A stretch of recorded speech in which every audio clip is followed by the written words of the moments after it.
නමෝ තස්ස භගවතු අරහතෝ සම්මා සම්බුද්දස්ස නමෝ තස්ස භගවතු අරහතෝ සම්මා සම්බුද්දස්ස නමෝ තස්ස භගවතු අරහත් සම්මා සම්බුද්දස්ස.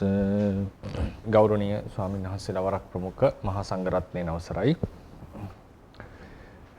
අද අපි දවසෙත් කතා කරන්නට යන්නේ අපි දැන් ඉන්නේ ඇත්තටම බුදුදහමේ විකාශය පිළිබඳව තියෙන පාඩම් මාලාවක. ඒක අපි බොහෝ දිනාගේ ඉල්ලීමක් තමයි ඇත්තටම මේ වෙලාවේ ඒක කරන්න බලාපොරොත්තු වෙන්නේ.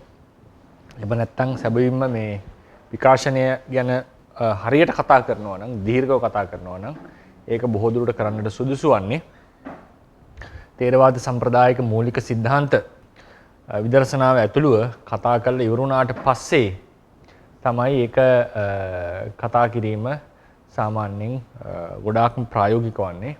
එතකොට තමයි අපිට අනිත් સિદ્ધාන්ත එක්ක ඒක ගොඩාක් ගලපලා හැම අතකින්ම ඒ කියන්නේ රූපයේ සම්බන්ධයෙන්, නාමයේ සම්බන්ධයෙන්, අනුසය සම්බන්ධයෙන්, අධිගමයේ සම්බන්ධයෙන්, රහතන් වහන්සේලා සම්බන්ධයෙන්, බෝධිසත්වවරු සම්බන්ධයෙන්, බුදුරජාණන් වහන්සේ ගැන ඒ වගේම දාන ආදී කුසල කර්ම ගැන ආදී ලෙසට নানা පැතිකඩ වලින් මේක කතා කරලා කොහොමද ථේරවාදයේ අනිත් නිකායන් වලට වෙනස් වුනේ කියන එක කතා කරන්නට සුදුසු.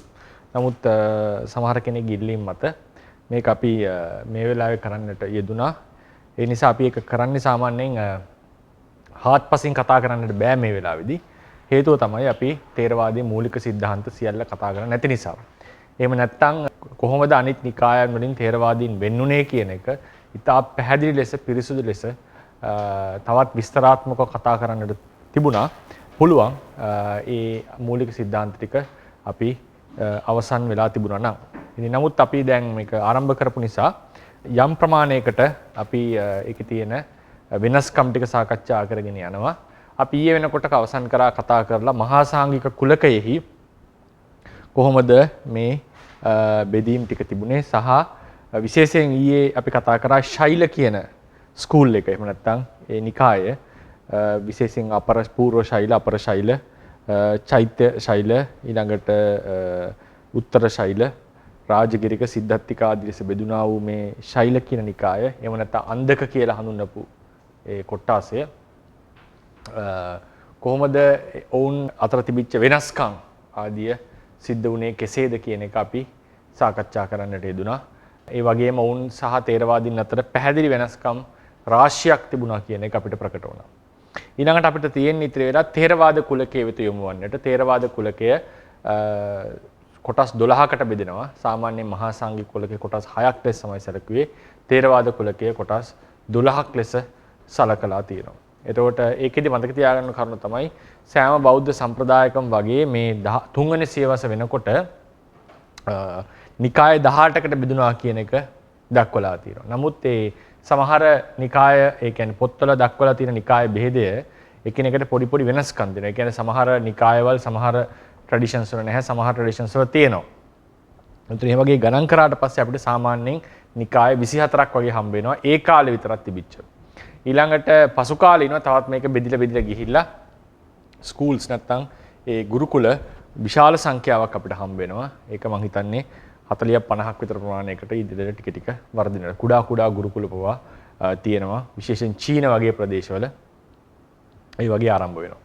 ඉතින් අද දවසේදී අපි ථේරවාද සම්ප්‍රදායයට යමු වෙන්නට කලින් ථේරවාද සම්ප්‍රදාය ගැන කතා කරනකොට අපිට විශේෂ අවධානයක් දෙන්නට තියෙනවා සර්වස්තිවාදීන් පිළිබඳව. ඊළඟට ථේරවාද සම්ප්‍රදායේ විශේෂ බලපෑමක් එකතු කරපු සම්මිතිය කියන ගුරුකුලයේ සම්බන්ධව. ඊළඟට තියෙනවා සංක්‍රාන්තික කියන ගුරුකුලය. මේ තුන තමයි සාමාන්‍යයෙන් විශේෂයෙන්ම අපි කතා කරන්නට තියෙන්නේ. ඊළඟට ථේරවාදීන්ගේ අතර අපි සාමාන්‍යයෙන් කතා කරනවා පළවෙනි බෙදීම ඇති වුණේ දෙවෙනි ධර්ම සංගායනාවේදී අවුරුදු 100කට පස්සේ දසසක අපවස්තුව පදනම් කරගෙන කියලා. නමුත් ඊට කලින් තිබිච්ච ස්කූල් එකක් ලෙස හඳුන්වනවා මහින්සාසක කියන ගුරුකුලය. මේ මහින්සාසක ගුරුකුලය සමහර පොත්පත්වල හැටියට මුලින්ම බෙදෙන්නේ පළවෙනි ධර්ම සංගායනාවෙන් අනතුරුව පුරාණ කියන රහතන් වහන්සේ විසින් කියන එක. ඉතින් ඒ නිසා ඒක සමහර පොත්වල එහෙම සඳහන් වෙනවා. ඒ පොත්වල හැටියට මුල්ම බෙදීම සිද්ධ වන්නේ පළවෙනි ධර්ම ඒක තමයි පළවෙනි බෙදීම ලෙස සමහර අය සලකන එක. නමුත් සාමාන්‍යයෙන් අද සලකන බෙදීම තමයි අවුරුදු 100කින් පස්සේ වෙච්ච මහායාන තේරවාද සහ මහා සාංගික බෙදීම. ඒක මම මහින්සාසක කියන කතාවට එනකොට ඊට පස්සේ අපිට නැවත මහින්සාසක කියලා ගුරුකුලයක් හම් වෙනවා සර්වස්තිවාදීන්ගෙන් මිදිලා ආපු. සර්වස්තිවාදීන්ගෙන් මිදිලා ආපු මහින්සාසක කියලා ගුරුකුලයක් හම්. වසුමිත්‍ර ස්වාමීන් වහන්සේගේ බෙදීමේදී ඒක දක්වන්නේ සර්වස්තිවාදීන්ගෙන් බෙදී ආපු එකක් ලෙස. තේරවාදීන්ගේ කේදී ඒක කෙලින්ම මහින්සාසක ගුරුකුලය තේරවාදීන්ගෙන් කැඩිලා ගියා කියලා හඳුන්වලා තියෙනවා. ඉතින් ඒකට සමහර විට ඒ අතීතයේ තිබිච්ච ભેදයකට හේතුවක් වෙන මුල්ම ભેදය සිද්ධ වුණේ විනය කරුණු 7ක් සම්බන්ධයෙන් දුර්භික්ෂයේදී පනවපු ශික්ෂාපද කියලා තමයි සමහර පොත්පත්වල දක්වලා තියෙන්නේ. කෙසේ වෙතත් ඒ තමයි තේරවාදීන්ගේ ඊළඟට තේරවාදීන්ගේ වැදගත්ම කුලය තමයි ලංකාවට පැමිණි මිහිඳු මහරහතන් වහන්සේ විසින් අරගෙන ආපු තේරවාද කුලකය. ඒක නැවත බෙදෙනවා අබේගිරිය සහ මහා විහාරයේ වශයෙන්. ඒකේ අබේගිරිය කියන්නේ ඉන්දියාවේ තිබිච්ච වෛතුල්‍යවාදය කියන. වෛතුල්‍යවාදය කියන එකත් මේ මහා සාංගික කුලකයට අයත් ලෙස හඳුන්වපු එකක්. ඒක අපිට මේ 18 දී එකපාර හම්බ වෙන්නේ නැහැ. නමුත් පසුව සියලුම මහා සාංගිකයන්ට වගේ මේ වෛතුල්‍යවාදය කියන නම යොදාගත්ත ලෙස පේනවා. ඉගෙනත් පොඩි විස්තරයක් ඒලා කරන්නම්. ඒක මහා ලංකාවට ආවට පස්සේ වට්ටගාමිනී අබේ රජුගේ කාලේ වෙනවා අබේගිරිය මහා විහාරය කියලා බෙදීමක්. එතනදී එකම ගුරුකුලය තමයි දෙකට බෙදෙන්නේ මේ භික්ෂුන් වහන්සේ කෙනෙක්ගේ විනය සම්බන්ධ ගැටලුවක් නිසා අබේගිරිය බාරගත්ත ස්වාමීන් වහන්සේගේ ඊට පස්සේ පසු කාලයකදී ස්වාමීන් වහන්සේලා ඉන්දියාවේ වෛතුල්‍යවාදය කියන එක පිළිගන්නවා. ඒ කතා කරපු ඇවිල්ලා විහාරයට ඇවිල්ලා ඒක ඉදිරිපත් කරපු ස්වාමීන් වහන්සේලාගේ අදහස පිළිගන්නවා. ඊට පස්සේ තමයි වුන් වෛතුල්‍යවාදීන් ලෙස බෙදෙන්නේ. ඊට පස්සේ නැවත බෙදීමක් ඇති වෙනවා ජේතවන විහාරය ආරම්භ කරාට පස්සේ මහාසේන රජුරුවන් ඊට පස්සේ ඒ භික්ෂුන් වහන්සේලා ඒත් ස්ථවිරවාදයෙන් කැඩිලා ගියපු භික්ෂුන් වහන්සේලා පිරිස ඔවුන් පසුව නෑ මට මතක හිටිට ඔවුන් ඒක මම හරියට බලලා කියන්නම් ඒ උනුත් ඒ ජේතවනාරාමයට අතු ජේතවනාරාමේ පදිංචි වෙන භික්ෂුන් වහන්සේලා සාගලික කියන නිකාය ලෙස පසුව හැඳින්වීමක් කරනවා. ඉතින් ඒකට ඒ නිකාය තුනම පවතිනවා පරාක්‍රමබාහු රජුරුවන්ගේ මහා පරාක්‍රමබාහු රජුරුවන්ගේ කාලේ වෙනකම්. ඉතින් මේ තේරවාද කුලකයේ යටතේ ඔන්න ඔය කියන highlights ටික නැත්නම් ප්‍රධාන තැන් ටික තමයි අපිට කතා කරන්න තියෙන්නේ. ඒකට එන්නට කලින් අද දවසේ මම කතා කරන්න බලාපොරොත්තු වෙනවා අපි දැන් දකින්නට ඇති මේ කාය වර්ධනය සිද්ධ වෙනකොට මහා සාංගික කුලකයේ පැත්තේ විශේෂයෙන් බුදුරජාණන් වහන්සේට විශේෂ ලෝකෝත්තර භවක් ආරෝපණය කරන්නට යෙදෙනවා. ඒකේ උච්චම අවස්ථාවක් ලෙස අවසානයේ අපිට අද තියෙන මහායාන සම්ප්‍රදායේ සහ ටිබෙටියන් වජ්‍රයාන සම්ප්‍රදායන් වල බුදුරජාණන් වහන්සේ කියන පුද්ගලයා සත්වයා විශේෂ කෙනෙක් බවට සත්වයක් අපේ සාමාන්‍යයෙන් තේරවාද පොත්පත්වල දැක්වෙන තත්ත්වයේ අභිභවා ගියපු සුවිශේෂී පුද්ගලයෙක් ලෙස අර්ථකථන අපිට හම්බ වෙනවා. එතකොට ඒකේ මූල බීජයන් අපිට තුන්වෙනි ධර්ම සංගායනාවේ කවල කාලෙත් තිබුණා කියන එකට තොරතුරු හම්බ වෙනවා කතාවස්තුව තුලින්. කතාවස්තු ප්‍රකරණයේදී ඒ සමහර ආවාදයන් පිළිබඳව සාකච්ඡාවට අරගෙන තියෙනවා. ඒ වගේම මේ සාමාන්‍යයෙන් අපි දන්නවා මහායාන බෙදීමේදී මහායාන තේරවාද කියන බෙදීමේදී තව නමක් තමයි හඳුන්වන මහායානය සහ හීනයානය කියන එක. මහායානය සහ හීනයානය. හීනයානය කියන වචනේ සාමාන්‍යයෙන් තේරවාදීන් තමන් වෙත යොදාගත් වචනයක් නෙවෙයි. හීන කියන්නේ ටිකක් පහත් කියන අර්ථයෙන්. එතකොට සමහරු කියනවා මේ මහායානිකයන් විසින් තමන්ගේ යානය උසස් කොට සැලකීමටත් අනිත් යානයන් කියන අරිහත්ත්වය ආදී සාක්ෂාත් කර නිවන් දකින අයගේ පහත් බව පෙන්වීමට යොදාගත්ත වචනයක් මේ හීනයානය කියන එක. මහායානය සහ හීනයානය. එතකොට පැහැදිලිවම දැන් ඔය ටිබෙට් බුදුදහමේ ඒ ධර්මදේශනාවල සඳහන් වෙනවා මහා බෝධිසත්වවරු විසින් ඇසුරු නොකළ යුතු පුද්ගලයෝ ගැන කියනකොට මහා බෝධිසත්වවරු ශ්‍රාවක බුද්ධත්වයේ නැත්නම් අරිහත්ත්වයේ සහ පච්චේක බුද්ධත්වයේ ප්‍රාර්ථනා කරන සත්වයන් ඇසුරු කිරීම වැඩි නොකළ යුතුයි. මොකද ඔවුන්ගේ තිබෙන ආත්මාර්ථයේ පිණිස යොමු වෙච්ච භව මහා සම්මා සම්බෝධිය සඳහා බාධාවක් කියන එක. ඒ නිසා මෙතන පැහැදිලිවම රහත් භාවය කියන එක අධිගමනය කිරීම ඊතරම් වැදගත් දෙයක් නෙවෙයි. ඒක ටිකක් ආත්මාර්ථයට බර වෙච්ච දෙයක්ය. වැදගත් වන්නේ ලෝකාර්ථ චර්යාව සිද්ධ කිරීමට බොහෝ සත්‍යයන් සසර ඉතිර කිරීමට බුද්ධත්වයේ සඳහා උත්සාහවත් වීම කියන එක තමයි මේ මහායාන ඩොක්ට්‍රින්ස් වල අපිට හම්බ වෙන්නේ. එතකොට අපිට මේ කියන එකේ දැන් සාමාන්‍ය මහායානෙ කොහොමද ආරම්භ වුනේ කියලාම ඒක සම්බන්ධයෙන් ගොඩාක් වාද මතිපතාන්තර තියෙනවා. බොහෝ අය කියන දේ තමයි මහා සංඝික කුලකයෙන් මේක ආරම්භ වුණාය කියන එක. නමුත් මතක තියාගන්න ඕන කරුණ තමයි මහායාන පොත්පත්වල සර්වස්තිවාදී නිකායේ අදහසුත් ගැබ් වෙලා තියෙනවා. ඒවා ගැන කතා කරලා තියෙනවා. දැන් උදාහරණයකට ඔය ටිබෙටියන් පැත්තේ එහෙම සාමාන්‍යයෙන් ඒ සර්වස්තිවාදී අභිධර්මය ආදී අධ්‍යයනය කරනවා. සර්වස්තිවාදීන්ගේ අභිධර්මය වුන් අධ්‍යයනය කරනවා. ඉතින් ඒ නිසා මේ මහායානය සහ මහා සාංඝිකයන් සර්ව සම්පූර්ණයෙන් සමාන කරලා අපි කතා කරන්නේ නැහැ. නමුත් පැහැදිලිවම මහා සාංඝික කුලයේ පැත්තේ තිබිච්ච ලක්ෂණ මහායානය තුල පැහැදිලි ලෙස දකින්නට පුළුවන් අධ්‍යයනය කරනකොට. ඒ නිසා අපි සාමාන්‍යයෙන් පොදුවේ කියනවා මහා සාංඝිකයන්ගෙන් තමයි මහායානය බිහි වුණේ කියලා. නමුත් ඒකෙන් අදහස් කරන්නේ නැහැ සම්පූර්ණයෙන් ථේරවාද කුලකයේ තොරතුරු නැත්නම් ඒ තිබිච්ච සම්ප්‍රදායේ ධර්ම කරුණු ආදිය ඔවුන් අරගත්තේ නැහැ කියලා එකක් අපි කියන්න සුදුසු නැහැ. ඒකෙන් සම්පූර්ණ තොරතුරු ඇවිච්ච බවකුත් තියෙනවා. ඉතින් මොකද හේතුව මේ දෙකම එකම සංඝ සමාජයකින් බෙදිච්ච නිසා සහ ඔවුන් එකට වාසය කරපු නිසා. දැන් ඒ චීන දේශාටකයන් වහන්සේලා ඉන්දියාවට එනකොට දැක්ක පළවෙනි විශේෂම ලක්ෂණයක් තමයිලු මේ මතිමතාන්තර වශයෙන් විශාල වෙනස්කම් තිබුණත් උන්වහන්සේලා එකම විහාරවල එකම තැන්වල ඉතා සමගියෙන් වාසය කරලා තියෙනවා. ඒ කියන්නේ ඕන භික්ෂුවක් නම් ඕන විහාරයකට යන්න පුළුවන් වගේ මට්ටමක් තිබිලා තියෙනවා. ඒ තමන් දරන මතය කෙසේ වුණත් ඒ නානා කුලවල භික්ෂූන් එකට වාසය කරලා තියෙනවා. ඉතින් ඒ නිසා අනිවාර්යයෙන්ම මේ අන්තර් සම්බන්ධතාවය භික්ෂුන් වහන්සේලා අතර තිබිලා තියෙනවා පැහැදිලි ලෙසම ඒ කාලේ. ඉතින් ඒ නිසා මේ ඔවුනෝන් අතර අදහස් හුවමාරු ආදිය පැහැදිලි ලෙසම සිද්ධ වෙච්ච බව පැහැදිලි ඒ කාලේ නම්ම ඉන්දියාව තුළ. මොකද අදහස් වශයෙන් වෙනස් වුණාට බොහෝ දෙනා අනුගමනය කරලා තියෙනවා සමාන විනයක්. සමාන විනයක්. ඕකෙන් දැන් විශේෂයෙන් දකුණු පැත්තට ආපු මහා සාංඝිකයන්ගේ විනය තේරවාදීන්ට සමාන ලෙස සලකලා තියෙනවා ගොඩක්. හැබැයි වයඹදිග පැත්තට ගියව මහා සාංඝිකයන්ගේ විනය ටිකක් වෙනස් වුණා කියලාත් සලකලා තියෙනවා. ඒක ටිකක් රිලැක්ස් වෙන්න පටන් ගත්තා.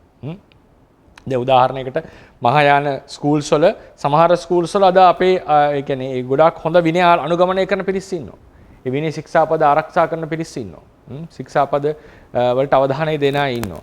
ඉතින් ඒ නිසා මේ හැම ගුරුකුලයකටම ලොකුවටම බලපාව ප්‍රධානම සාධකයක් තමයි විනය කියන එක. දැන් සතර පරාජිකා වගේ ඒවා විශේෂයෙන් සාකච්ඡාවට ගන්නවා සෑම බෞද්ධ නිකායක්ම වාගේ පාහේ. ඒක තියෙන්න පුළුවන් වෙනස්කම්. දැන් ජපානයේ එහෙම විශේෂයෙන් තියෙනවා මේ භික්ෂුන් වහන්සේලාට කසාද බඳින්න පුළුවන් වගේ මට්ටමක හැදිච්ච නිකායවල.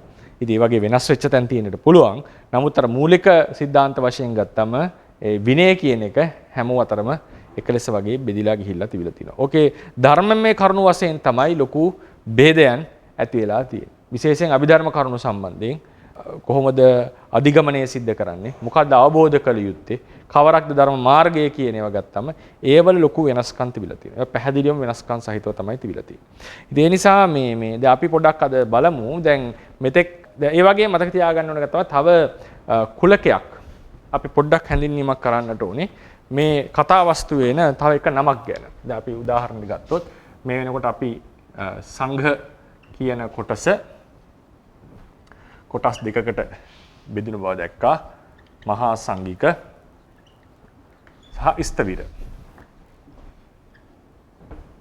මහා සංඝිකයෝ වයම් පැත්තට යනකොට මතක ඇති. අපිට නැවත ලියන්නම් ඒක මතක් වෙන්නත් එක්ක. ඒක ව්‍යවහාරික, ඊට පස්සේ කෞකුටික, නැත්නම් ගෝකුලික කියලාත් කියනවා. ඊට පස්සේ ලෝකෝත්තරවාදී.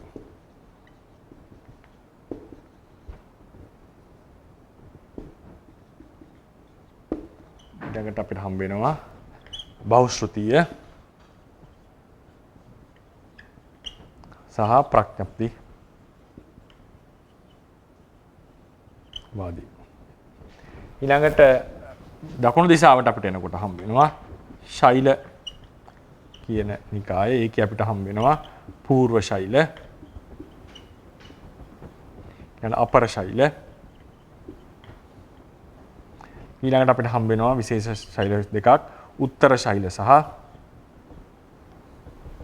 චෛත්‍යක. චෛත්‍ය ශෛල කියලා කියන්නේ. හැබැයි මොවුන් දෙදෙනා ආරම්භ වුණේ මහාදේව දෙවෙනි මහාදේව ස්වාමීන් වහන්සේකින් බිදිලා ආපු නිසා මේ නිකාය දෙකේ ඔතෙන්ටිසිටිය නැත්තම් ඒකේ වැලිඩිටිය පිළිබඳව ප්‍රශ්න තියෙනවා සමහර නිකායවලට.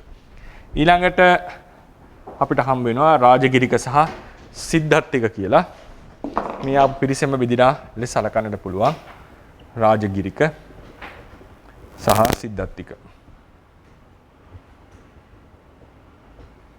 මොවුන් සමහර විට කෙලිම මහා සාංඝිකයන් බිනිච්ච පිරිසක් වෙන්නත් පුළුවන්. මේ රාජගිරික හා සිද්ධාර්ථික කියන පිරිස. කෙසේ නමුත් මේ සියලු දෙනා අපි හඳුන්වනවා පොදුවේ අන්ධක කියලා.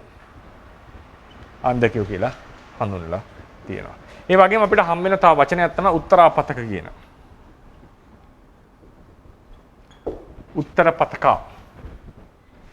උත්තරපතක කියලා අපිට තව බුද්ධඝෝෂ ස්වාමීන් වහන්සේ කතාවස්තු අටුවාවේදී අපිට හම්බ වෙන තව නිකායක් කියන්නේ තව පුද්ගල කොටසක් ලෙස දක්වන. උත්තරපතක කියලා කියන්නේ දඹදිව ඉතා ඒ කියන්නේ උතුරු ප්‍රදේශයක වාසය කරපු ස්කූල් භික්ෂුන් වහන්සේලා පිරිසක් මොන නිකායද කියලා විශේෂයෙන් දක්වලා නැහැ.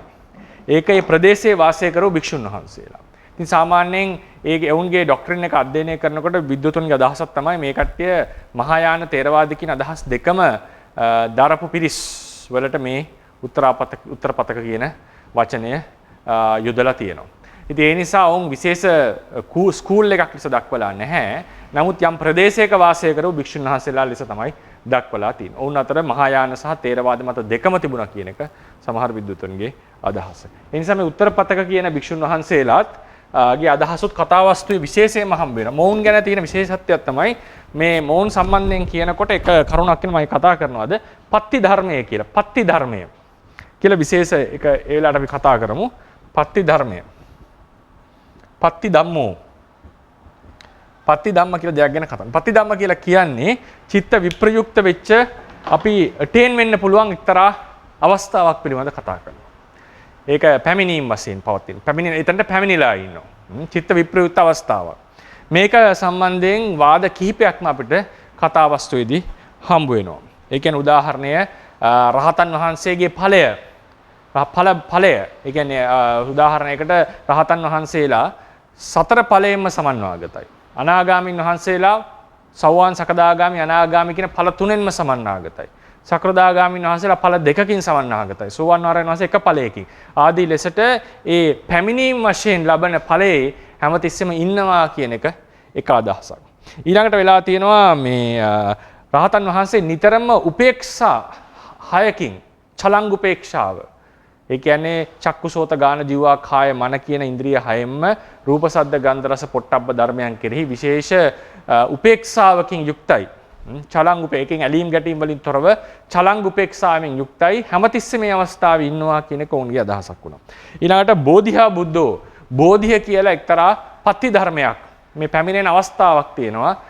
රහත් වෙච්ච කෙනා මාර්ගඵල ලැබපු කෙනා හැමතිස්සෙම ඒ අවස්ථාවේ වාසය කරනවා කියන එක තමයි විශේෂයෙන් බුදුරජාණන් වහන්සේ අවස්ථාවේ වාසය කරනවා කියන එක තමයි ඔවුන්ගේ අදහස වෙන්නේ. ඒ විදිහට මේ පත්ති ධර්මයේ සම්බන්ධයෙන් විශේෂ මූලික සම්බන්ධයෙන් තමයි මේ කතාව හැමතිස්සෙම හම්බ වෙන්නේ.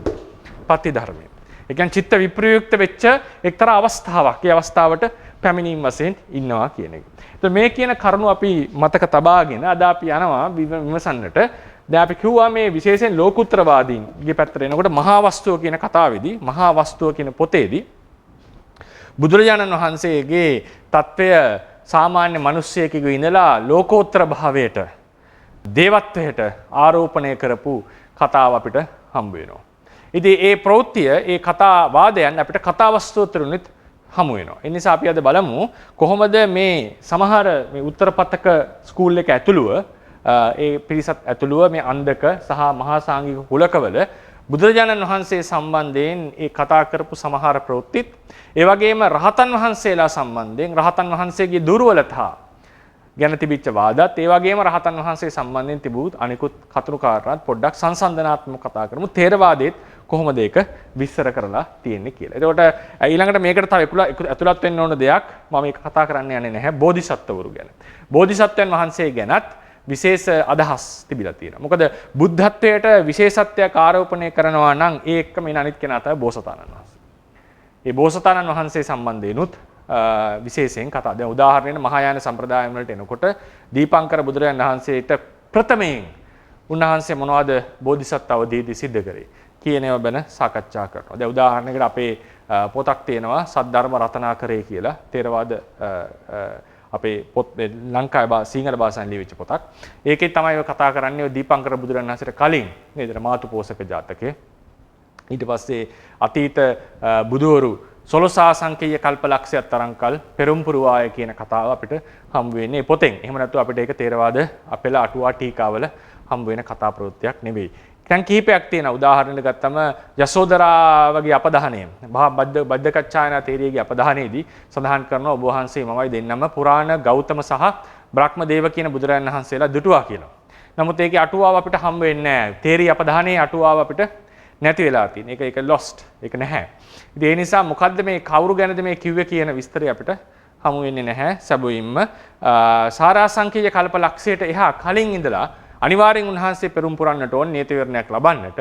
නමුත් ඊට කලින් තියෙන කතා ප්‍රවෘත්තිය සදරම් රතනාකරයේ හම් වෙන විදිහට මනෝ ප්‍රනිධානයේ වශයෙන් නව සංකේය කල්පලක්ෂයකුත් මම මතකද වාක් ප්‍රනිධානයේ ලෙස 7 සංකේය කල්පලක්ෂයකුත් 512000ක් බුදුරජාණන් වහන්සේලා ඒ කාලය තුල දුටුවා. ඒ වගේම ඒකෙදි සඳහන් වෙනවා අර කාන්තාවක් වෙලා ඉති කුමාරිය ලෙස සිද්ධාර්ථ තෙල් පූජා කරලා සිද්ධාර්ථ කියන නම ප්‍රාර්ථනා කිරීමත් ඒ වගේම දීපංකර බෝසතාණන් බුදුරජාණන් වහන්සේගේ නියත විවරණය ලැබෙන පුරාණ දීපංකර බුදුරජාණන් වහන්සේ සම්මුඛ වීමත් උන්වහන්සේගේ ඥාති සොහොයුරෙක් මට මතකයි ඥාති සොහොයුරක් හරි නැත්නම් සොහොයුරිය හරි ඥාති සොහොයුරියක් වෙලා බෝසතාණන් වහන්සේ ඉපදිච්ච කතාව ආදී වෙනම කතා ප්‍රවෘත්ති ටිකක් අපිට හම් වෙනවා මේ සද්ධම්ම රතනාකරේ කියන පොතේ. ඒක අපිට පෙළ අටුවා ටීකාවල හම් වෙන කතා ප්‍රවෘත්තියක් නෙවෙයි.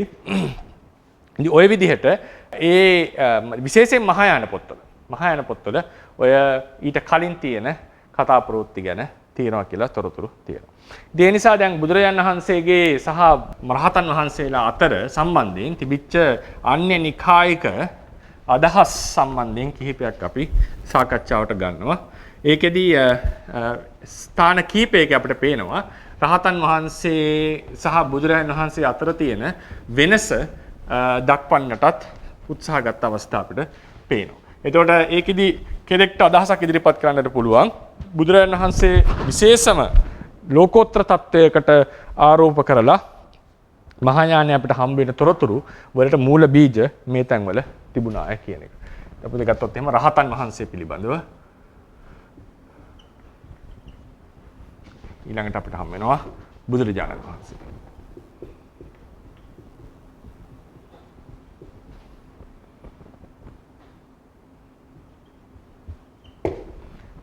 බුදුරජාණන් වහන්සේ සම්බන්ධයෙන්.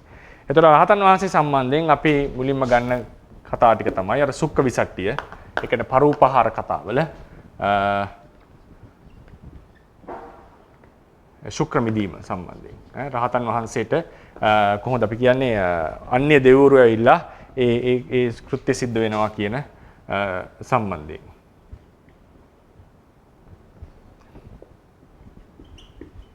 කියන්නේ අන්‍ය දෙවිවරුන්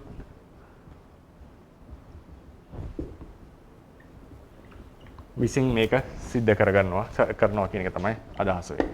ඊළඟට එකක් තමයි අඥාන කතා. මෝහය අවිද්‍යාව ඇත.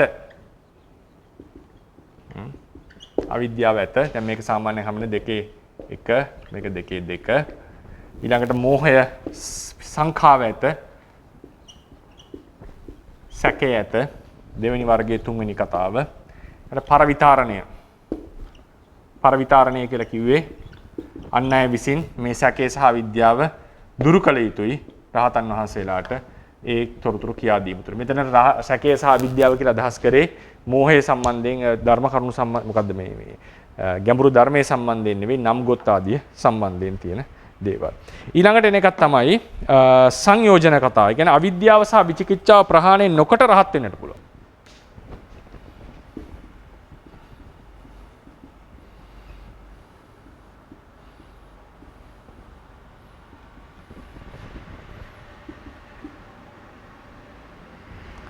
ප්‍රහාණය නොකොට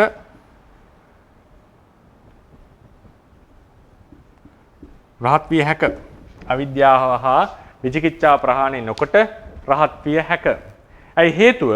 ඔවුන් පිළිගන්නවා නම් අවිද්‍යාව සහ විචිකිච්ඡාව රහතන් වහන්සේට ඉතිරි කියලා රහත් වෙලා දින අවිද්‍යාව සහ විචිකිච්ඡාව ප්‍රහාණය නොකොට. විශේෂයෙන් එතන තරකේ තමයි ඤෙයාව, ඒ කියන්නේ සියල්ල දන්නේ නැති නිසා බුදුරජාණන් වහන්සේ දන්න විශේෂ වගේ සියල්ල දන්නේ නැති නිසා උන්වහන්සේලා කෙරෙහි අවිද්‍යාව නොදන්නකම සහ සැකේ ඉතිරි වෙලා තියෙනවා. ඒ නිසා සියලු සංයෝජනයන් ප්‍රහාණය නොකොට තමයි කෙනෙක් අරිහත්ත්වයේ සාක්ෂාත් කරන්නේ. මේක තමයි ප්‍රකාශන. ඉතින් තේරවාදීන් එකට විරුද්ධයි. මොකද හේතුව රහතන් වහන්සේට අවිද්‍යාව සහ විචිකිච්ඡාව දුර වෙලා තියෙනවා. නමුත් ඉතිරි වෙනවා වාසනා මෝහය. වාසනා කෙලෙස ඉතිරි උන්වහන්සේලාට. ඒ වාසනා මෝහය අවිද්‍යාව නිසා තමයි සර්වඥත්වයට පත්වන්නේ නැත්තේ. තේරවාදීන්ගේ අදහස. ඒතර ඒ නිසා ඤෙයාවරණය දුර වෙලා නැහැ රහතන් වහන්සේට. නමුත් ඒක අපි අවිද්‍යාව සහ විචිකිච්ඡාව ඉතුරු වුණා කියන රහතන් වහන්සේට අවිද්‍යාව සහ විචිකිච්ඡාව ඇත කියන සංඛ්‍යාවෙන් කතා කරන්න හොඳ නැහැ. ඒකේ ඉෆෙක්ට්ස් වගේ තිබ්බ වාසනාව විතරයි කියන එකයි තේරවාදීන්ගේ අදහස. ඒතර අවිද්‍යාව සහ විචිකිච්ඡාව තියෙනවා කොට රහතන් වහන්සේට ඒක ෆන්ඩමෙන්ටලි ඒ ප්‍රකාශනයේ අවුලක් තියෙනවා. ඒක තමයි මෙතන තියෙන වරද. ඉතින් ඒ නිසා සියල්ල දැනගන්නට බැරි වූ පමණින් අවිද්‍යාව සහ විචිකිච්ඡාව රහතන් වහන්සේට තියෙනවායි නොකිය යුතුයි. ඊළඟට එනවා අන්ධක පිරිස කියපු අදහසක් තමයි අවිද්‍යාව සහ විචිකිච්ඡාව දුරු නොකොට අවිද්‍යාව සහ විචිකිච්ඡාව දුරු නොකොට රහතන් වහන්සේ පිරිනම් පානවා.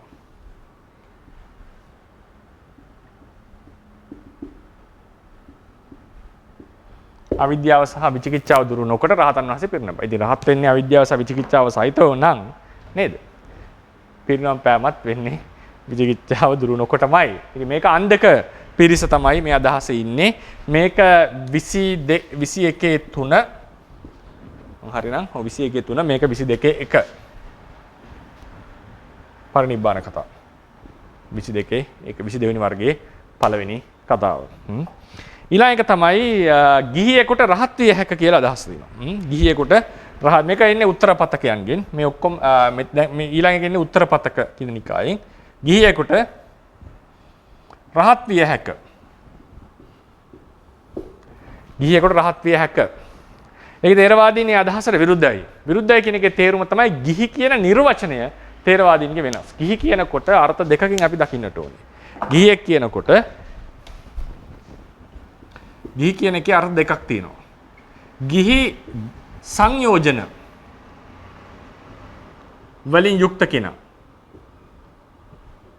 ගිහි සංයෝජන කියලා කියන්නේ දඹදරුවන්ට, දෙමාපියන්ට ආදීන්ට වගකීමෙන් බැඳිලා ඒ යුතුයකම් ඉෂ්ට කරන චන්දරාගෙන් යුක්ත කෙනා ගිහි සංයෝජන වලින් යුක්තයි.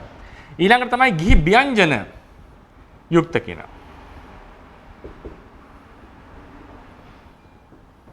ගිහි ව්‍යංජන යුක්ත කියලා කියන්නේ සාමාන්‍ය ගිහියෙක්ගේ ඇඳුම් ඇඳගෙන ඉන්න ගිහි ස්වරූපය දරන කෙනෙක්. ගිහි ස්වරූපය යසකොල පුත්‍රයා රහත් වෙන්නේ ගිහිව ඉඳලා. සමහර පසේබුදුරු රහත් වෙන්නේ ගිහි ව්‍යංජනයෙන් යුක්තව ඉඳලා. ඊට පස්සේ කතාවස්තු එනවා කීප දෙනෙක් උත්තිය ගෘහපති සහ සේතුමානවක කියලා. මම නම් ඒක දැකලා නැහැ. මට හම්බෙලා නැහැ. කොහෙද තියෙන එක. නමුත් ත්‍රිපිටකයේ ඇති කොහේ හරි තැනක. උත්තිය ගෘහපති සහ සේතුමානවක කියන අයත් ගිහි ව්‍යංජන සහිතව, ඒ කියන්නේ ගිහි භාවයේ ඉඳලම රහත් වෙච්ච පිරි. දැන් උදාහරණයකට සන්තති අමාත්‍ය තුනා රහත් වෙන්නේ ගිහියෙක් ලෙස ඉඳලා. බාහ්‍ය දාරුචීරිය ස්වාමීන් වහන්සේ පැවිදි වෙන්න කලින්, එතන ගිහියෙක්ට වඩා උන්නම් පැවිද්ද ප්‍රෞජිතෙක් ලෙස හිටියේ. උන්වහන්සේ පැවිදි වෙන්න, කියන්නේ ශාසනය මහාන වෙන්නට කලින් පැවිද්දෙක් වශයෙන් තමයි රහත් වෙන්නේ. ඒතකොට නමුත් සමහර අය දැන් උදාහරණයට බද්දජීවි කුමාරයා රහත් වෙන්නේ ගිහි ව්‍යංජනය. මේ වගේ ගිහි ස්වරූපයෙන් රහත් වෙච්ච අය ඉන්නවා. ඒක ගැටලුවක් නෙමෙයි තේරවාදීට. නමුත් තේරවාදීන් ගිහියා කියලා මෙතන හඳුන්වන්නේ ගිහි සංයෝජන යුක්ත කෙනා. ගිහි සංයෝජනයන් දුරු නොකොට ඒක නැති කරන්නේ නැතුව රහත් වීම කියන එක වෙන්න බෑ. රහතන් වහන්සේ තුළ ගිහි සංයෝජන නැහැ. ඒකනේ කියන අනඤ්‍ය පෝෂී කියලානේ කියන්නේ. අනඤ්‍ය පෝෂී කියලා කියන්නේ එයාව උන්වහන්සේ පෝෂණය කරන කෙනෙකුත් නැහැ විශේෂයෙන්. උන්වහන්සේ විසින් පෝෂණය කළ යුතු කෙනෙකුත් නැහැ. අමුදරුවන් පෝෂණය කරන්නා වගේ. අනඤ්‍ය පෝෂී රහතන් වහන්සේට කියන නම. ඒක භික්ෂුන් වහන්සේලාටත් කියන්න පුළුවන් ඒ නම.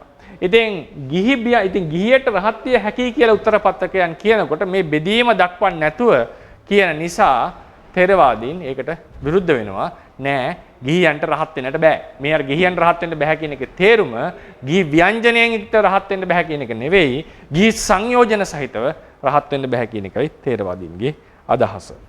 ඒ කියන්නේ අර අපිට හම්බෙන්නේ අලංකතෝ චේපි සමංචරේය සන්තෝ දන්තෝ නියතෝ බ්‍රහ්මචාරී සබ්බේසු භූතේසු පහාය දණ්ඩං සෝ බ්‍රාහ්මනෝ සෝ සමනෝ සබික්ඛු. යම් කෙනෙක් අලංකාර වස්ත්‍රාභරණයෙන් සැරසිලා හිටියත් මනසින් ඒ ශාන්ත බවට පැමිණිලා කිසි කෙනෙකුට හානි කරන්නේ නැතුව රාග ද්වේෂ මොහයන් දුරු කරලා ඉන්නවා නම් ඔහු සැබවින්ම බ්‍රාහ්මණයෙක් ශ්‍රමණයෙක් කියලා මම හඳුන්වනවා කියලා සන්තති අමාත්‍යතුමාගේ කතාවේදී බුදුරණන් වහන්සේ ධම්මපදයේ දේශනා කරපුගෙන අලංකතෝ චේපි සමංචරය කියලා. ඉතින් ඒ නිසා මේ ටික තමයි දැන් මේකෙනුත් අපිට එක විදියකට රහතන් වහන්සේගේ ටිකක් අඩු බවක් ක්වොලිටි අඩු බවක් ඒ කියන්නේ ගිහියෙක් ලෙස රහත් වෙන්න පුළුවන්. දැන් බුදුවරයෙක්ට ඒක කියන්නේ ගිහියෙක් ලෙස රහත් වෙන්නට පුළුවන්. ඊට පස්සේ අවිද්‍යාව ප්‍රහාණය නොකොට තමයි පිරිනවම් පාන්නේ. අවිද්‍යාව සම්පූර්ණයෙන් ප්‍රහාණය නොකොට රහත් වෙන්නට පුළුවන්. අවිද්‍යාව ඉතිරි උන්වහන්සේට කැකේ ඉතිරි උන්වහන්සේ තුල නේද? ඉතින් මේ විදිහට ගත්තම ඊට පස්සේ උන්වහන්සේ සැකේ අවිද්‍යාවෙන් උන්වහන්සේ වෙතර කරන්න ඕන අනිත් අය ඒ කරුණු කාරණා කියලා මේ හැමතැනකින්ම ගම්ම වෙන්නේ උන්වහන්සේගේ තියෙන සීමා සහිත බවක්. ඒක හරි. බුදුරජාණන් වහන්සේට සාපේක්ෂව සීමා සහිත බව තියෙනවා රහතන් වහන්සේට. ඉතින් අර මහාදේව ස්ථවිරයන් වහන්සේගේ කරුණු පහේදී සමහර පොත්වල ලියලා තියෙනවා මේ මහාදේව ස්ථවිරයන් වහන්සේට තිබිච්ච එක යටි අරමුණක්ය. රහතන් වහන්සේලා තුල තියෙන මේ ඉන්ෆීරියර් ගතිය නැත්තම් පහත් බව ප්‍රකට කිරීම. දැන් මොකද හේතුව රහතන් වහන්සේ කෙනෙක් කියනකොට සෑම දිනම පිළිගන්න රහත් වුණාම ඔහුගේ වචනයට ගරු කරන දෙයක් රහතන් වහන්සේලා තුළ තියෙනවානේ. ඒ නිසා මේ රහතන් වහන්සේලාට විරුද්ධව රහතන් වහන්සේ කෙනෙක් උනත් සීමා සහිතයි, සැක සහිතයි, අවිද්‍යාව සහිතයි කියන එකෙන් බලාපොරොත්තු උනේ රහතන් වහන්සේගේ තියෙන ගුණාත්මක භවයේ යම් අඩුවක් ඇති කිරීමට. කියලා සමහරු අර්ථකථනය කළා තියෙනවා. ඒක සමහර පුරාණ පොත්වල පවා ලියලා තියෙනවා. මේ වගේ අදහසකින් තමයි මේ මහාදේව ස්ථවිරයන් මේ කරුණු කාරණා ගෙනාවේ කියන එක. ඒක මම ස්ථවිරවාදීන්ගේ කතාව කියනකොට තුන්වෙනි සංගායනාව. ඒ කියන්නේ නැත්නම් දෙවෙනි සංගායනාව සම්බන්ධයෙන් කොහොමද වසුමිස්ත ස්ථවිරයන් වහන්සේගේ පොතේ සඳහන් වෙලා තියෙන එක තේරවාදයට ටිකක් වෙනස් කතා ප්‍රවෘත්තියක්. ඒ ගැන කතා කරනවා මම ගැන විස්තර කරන්න. ඉතින් ওই විදිහට අපිට හම්බ වෙනවා රහතන් වහන්සේ සම්බන්ධයෙන් තියෙන කරුණු කීපයක්. ඊට අමතරව බුදුරජාණන් වහන්සේ සම්බන්ධයෙන් ගත්තම උන්වහන්සේගේ தත්ත්වය ඊටාම උසස් කොට කතා කරපු ටිකක් හම්බ වෙනවා. එකක් තමයි උන්වහන්සේ මනුස්ස ලෝකෙ ඉපදුනේ නැහැ. තථාගතයන් වහන්සේ. තථාගතයෝ තුසිත භවනෙමයි හිටියේ.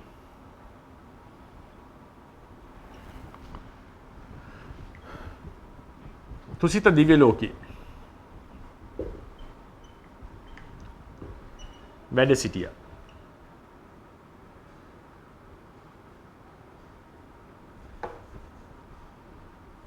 සිටියා කියන එක අදහස.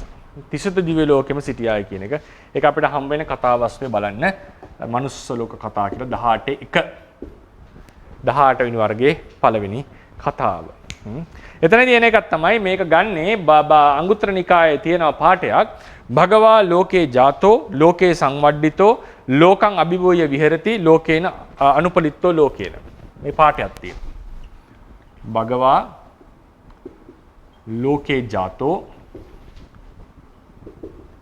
ලෝකේ සංවඩ්ඩිතෝ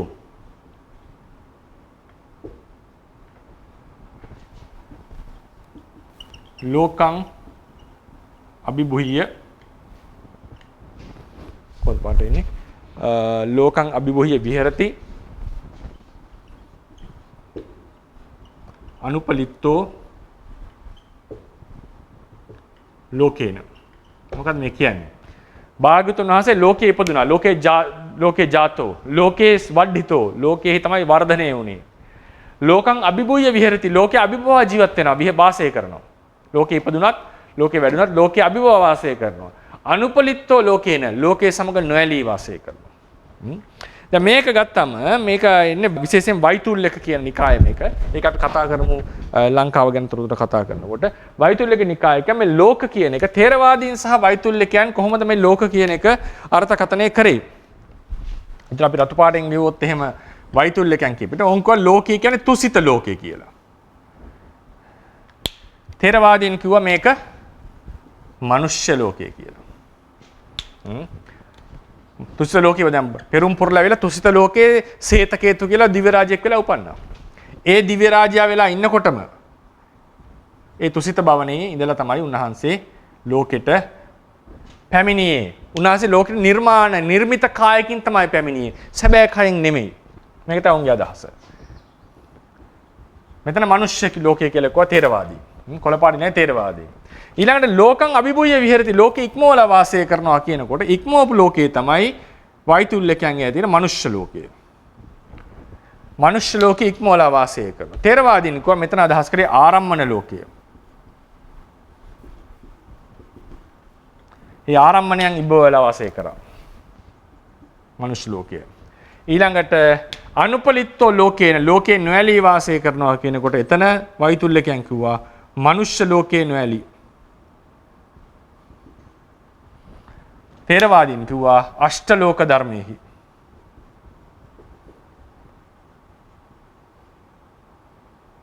අෂ්ටලෝක ධර්මයේහි නොඇලී වාසය කරනවා. මොකද ලෝකේ අටවැදෑරුම්නේ. ලෝක ධර්ම ලෙස අටවැදෑරුම් අපි කියනවා සාමාන්‍යයෙන් ලෝක විදූ ගුණය කියද්දී නාම රූප සබ්බේ සත්තාහාර අට්ඨිතික වශයෙන් එක් වැදෑරුම්ද නාම රූප වශයෙන් දෙවැදෑරුම්ද වේදනා වශයෙන් තෙවැදෑරුම්ද ආහාර වශයෙන් චතුර්වැදෑරුම්ද උපාදාන ස්කන්ධ වශයෙන් පස්වැදෑරුම්ද ආධ්‍යාත්මික ආයතන වශයෙන් හයවැදෑරුම්ද සත්ත්වා සත්තාවාස වශයෙන් හත්වැදෑරුම්ද ලෝක ධර්ම වශයෙන් අටවැදෑරුම්. මොනවද ලෝක ධර්ම කියන්නේ?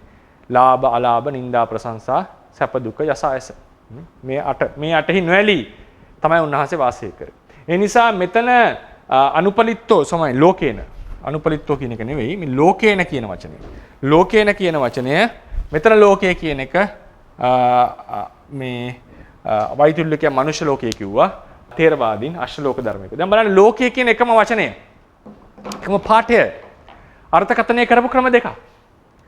ඔවුන්ගේ අදහස උනේ බුදුරජාණන් වහන්සේ මනුලෝ ඉපදුනේ නැහැ. උන්වහන්සේ නිර්මිත කයකින් තමයි පහළ වුනේ. ඒ නිර්මිත කයෙන් පහළ වෙලා ධර්මය දේශනා කරා ලෝකයට. ඊළඟ වාදයේ තමයි ධර්ම දේශනා කතා 18:2 තථාගතයන් වහන්සේ ධර්ම දේශනා කරේ නිර්මිත බුද්ධ කයකින්. එහෙමතු සැබෑ කයින් නෙවෙයි. උන්වහන්සේ තාමත් වැඩ සිටිනවා තුසිත භවනේදී. ඒක තමයි ඔවුන්ගේ අදහස. එතකොට මේකෙන් අපිට ගම්ම්‍ය වෙනවා තථාගතයන් වහන්සේට දේවත්වයට පැමිණිලා උන්වහන්සේ තාම මනුලොවට ආවේ නැහැ. මනුලොවට එන්න සුදුසු ඒ කියන්නේ උන්වහන්සේ මනුලොවට පැමිණියේ නැහැ. උන්වහන්සේ භවයේ ඒ ඉන්න තැන ඉඳලම මෙතනට මනුලොවට නිර්මිත කයක් එවලා තමයි ධර්මයේ දේශනා කළේ. තථාගතයන් තුසිත දිව්‍ය ලෝකයේ සිට නිර්මිත කයෙන් නිර්මිත කයක් එවා මනුලොව ධර්ම දේශනා කළහ. මේක උන්ගෙට වෙච්ච අදහසක්. ඊට පස්සේ එකක් තමයි 18:4 අපිට හම්බ වෙනවා තථාගතයන් වහන්සේගේ අසුචි සුගන්ධවත්.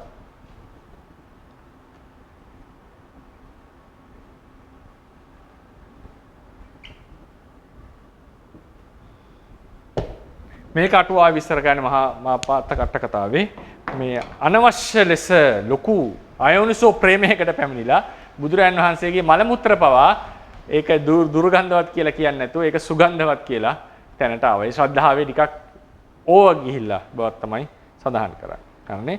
එතකොට ඒ නිසා බුද්දේ භගවති අයෝනිසෝ ප්‍රේම වශයෙන් අයෝනිසෝෙන් ප්‍රේම කරලා වැඩිපුර ආදරේ භක්තිය ඇවිල්ලා ඒ අදහසට ආවා කියන එක. ඊළඟට තියෙනවා ලස්සන එකක් ඉද්දි කතාව කියලා 21:4 21 වෙනි පරිච්ඡේදයේ 4 වෙනි කතාව තථාගතයන් වහන්සේට අදිප්පහය ඉර්ධිය.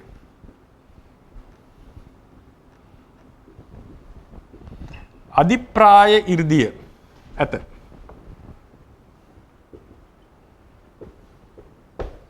අදිප්‍රාය ඉර්ධිය කියලා ඒ කියන්නේ තථාගතයන් වහන්සේට විතරක් නෙවෙයි රහතන් වහන්සේලාට පවා